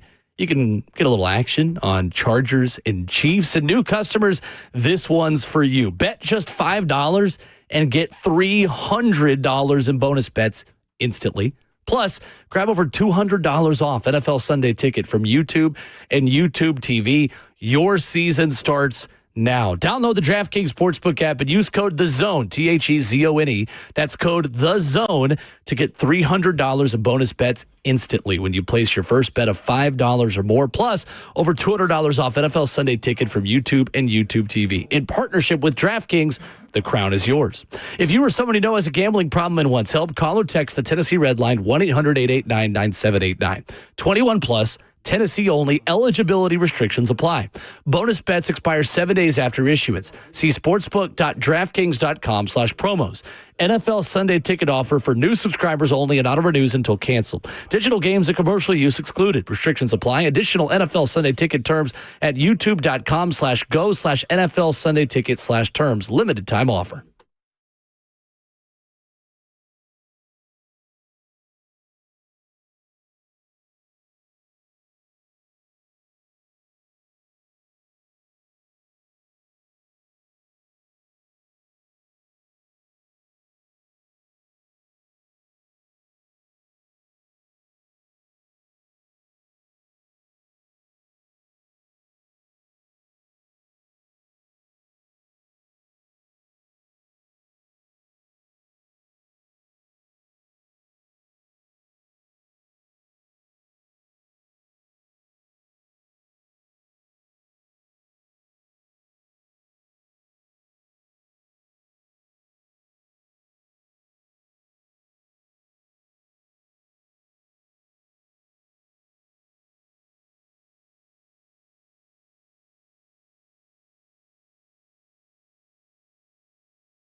Ramona Will at 104.5 The Zone on a Friday morning. Friday. Sir Charles. Ron Slay is here. Let's get Mayor Ron in here real quick before our Mayor Ron Slay, the mayor, gives his thoughts on Alabama. Mayor Ron, what's up? What's happening? Good morning. Morning. Hope for a great season. Can't wait, Ramon, to hear you every weekend. It's a beautiful start you had. Thank you. I got a poem for you. We'll start it out early in the season. We'll see how it goes. My fellow Titans fans, here we go in 2025 with hopes and a dream. Can we beat the Vegas odds with a 6-win team? Cameron has a tough task facing the number 1 D. As long as he does not sin, a surprising victory. Interior D-line ranked 4th with Big Jeff. Hope Sweat is working on his mile-high breath. Gunner and Chig will have to lead the way. Pollard will run with purpose every play. Moore and Snead, can we see what Miss Amy paid for? Don't make us feel like Bama fans and Kalen DeBoer. On the road and off to Denver to start the season. The pressure is on, so Coach Callie, don't give us a reason. There's 17 games, no exceptions, not a single pass. Let's start out right by kicking the Broncos' ass. Well done, Ron. Thank you, sir. You did the namesake right, bro. Well done. We've got a lot of lyricists that listen to this station that want to write some He stuff. came through on that one, man. Well done. That was good. That was good. That was Very good. I wonder how long they be sitting around waiting to write that though. Listen, man. Is that just popped off? When You know what I mean? Spirit Straight up. moves me. Nah, you just gotta let it go. Hallelujah. Let it go. Pass the plate. That was solid right there, man. You guys were killing me on 3HL the other day talking about Alabama and putting Bama fans on the couch because I'm used to everyone wanting to put us on the couch. Man, because we How the turntables. The problem was, Will Lee, we was on the couch so long. It was our couch that we was on that we got that one straight out Married with Children. It's Dennett. You know what I mean? It's on Craigslist for $20. Al Bundy. Yeah, man, we sunk down so deep into that couch, dog. Like, man, you would have thought we was waiting on somebody to hit the little tea glass. You know what I mean? Yeah. To get us about to save us, please. Somebody save us. And lo and behold, you look up. What's our movie? What's the Ken and Peele movie? Key Appeal, which one? Sunken Place. Not that one. Yeah. You know what I'm talking about, though. It was that man. The brother was lost. He was trying to find his way. You know this, Will Lee. Come on, it was I'm not a movie guy. You know this. Oh, it was about 4 years ago, man. Bert might know. I can't believe I can't remember. Bert. What Bert? Bert next door. Bert is watching the controller. Oh, okay. Hawk, you don't know it either. Man, the lady, the lady hit the teacup 3 times. Key and Peele movie, and he snaps and goes into a sunken place, and he can't move. It's like get out! Oh, there Bingo! That's what we were. That's what we were. But y'all didn't know. Y'all didn't know, Bama, when y'all came over to this cookout when y'all smelled all this good food that somebody was gonna tap the tea glass on you, did you? So now you there after one loss. And listen, all I want to say is, I understand, the fish fries, the bake sales, the car washes that they taking place to get them right over 20 million, because apparently when you get over 20 million, that's when you're ready to go compete. But when you right up under 20 million, like 19.9 or something, you ain't going to be able to get there. And I feel that, and even listen, this is what I'm trying to tell you. Even with the new practice facilities and stuff that's getting built for basketball. I know football, y'all looking over there like, who's giving them this money? That money shouldn't be over there. That money's supposed to start here. And change your voice to get Alabama booster. That money ain't over here. Where the hell is Saban gone? So, until he comes back, and grace you all with his presence, let Uncle Slade tell y'all what y'all should do. Tell him, Savage. Listen, man, y'all take a seat on the couch. Now, when you sit down on the couch, understand this. People, Alabama, don't go crazy, man. Like, y'all got some big elephants that run around and tear things up right there when they lose their mind, see a mouse and it's out of control. That one loss was a mouse. That was a mouse. And y'all treating it as such, just like the cartoons do. Like when the elephant used to jump up on his back legs and over a little mouse, you'd be like, oh, you so jumping in Tom's hand on Tom and Jerry. Man. Yeah. Come on, y'all. Yeah. So here comes another mouse. Who they got? Louisiana. Who they got? Louisiana Monroe. They got Louisiana. This another little mouse. Don't let this mouse turn into a big old raccoon or something. You know what I mean? They like to use their hands. They'll steal out your pockets and stuff. So be careful. I see y'all put out some practice film. I hope that was warm-ups because y'all still look lackadaisical in that practice film when y'all was coming off and y'all had a guy holding a dummy pad and you couldn't bust through the dummy pad and the double team. I'm just saying, Alabama, this ain't y'all. All I'm telling you is sunshine on the other side of the hill. Mm-hmm. Soon that black cloud will be removed. But I hope it ain't. But if it is, just know it's sunshine on the other side, and you will never, ever, let's go and get this out the way, you'll never find another Saban. That's gone, man. Y'all rode that journey. None of us will. That's why we said, as a hater and a rival, you know what? We're going to sit back and let y'all have this, because it ain't going to be over till he leave. And lo and behold, we told them. We said it. We told them. We said it. You said they've been living where? You said they weren't even on Earth. This wasn't Earth where y'all were. Y'all was living in a different stratosphere, man, a make-believe land. Now you back on Earth. This is how stuff goes on Earth. Yeah. It's 24 hours in a day. You got to go to sleep, get up, hope you can get back to it. Y'all was just staying up. Y'all was on Adderall, crack cocaine, heroin. I don't know what else y'all was on, but whatever y'all was on, y'all wasn't going to sleep. Uppers? Yeah, no downers. Us in the tequila. Come on, man. Even Kirby Smart, who is so dominant, had to go in regular form on Earth and not dominate like what he did. Didn't he make the CFP last year? Come on, dog. Like, this is what football is. But welcome back, y'all. I know it's difficult. They say when the astronauts re-enter Earth, like, you got to hold on, and it's going to be a part of it. You're going to feel like your body going to burn. Just stay cool, y'all. That's the part y'all going through.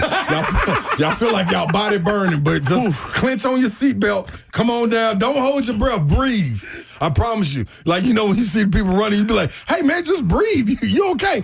Y'all, when you're in a 2 foot of water and you laying down, you like, dude, just put your feet down, stand up. Y'all are not drowning. Alabama, y'all are okay. Get your ass up. Get up, man. It's 2 feet of water. You 6'3". What the hell is you doing? Stand up. You'll be okay. But that's all I got for him, Saturday, man. There's nothing else that I need to add to that. I heard R.T. Willie was lost, too. He said, man, they told him to say roll tide, man, and get what he all out. Oh, I'm done with the tide. I said, no, not roll tide. They gonna make him go put on some shoes. Roll tide Will ain't never wore shoes. Y'all felt a drop of rain and thought it was a tsunami. It's really, the sky doesn't have to be falling yet. It ain't, man. Notre Dame lost to Northern Illinois last year and played for a national title. Come on, Will. Man, come back down to Beanstalk, y'all.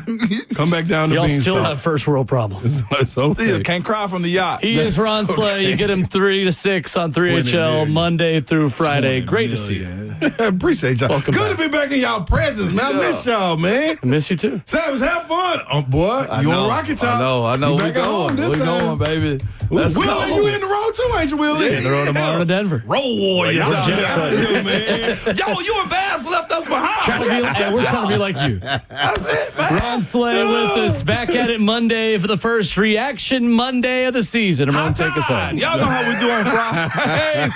Hey, man, call your people, man. Check on your folks. Have a random conversation with somebody. Call somebody. Apologize to them. Life too short to be out here beefing with one another, man. ELE, everybody love everybody, but at all costs, make it back to us on Monday, man. Peace. High tide. Hey, tighten up, chat. Tighten up, man.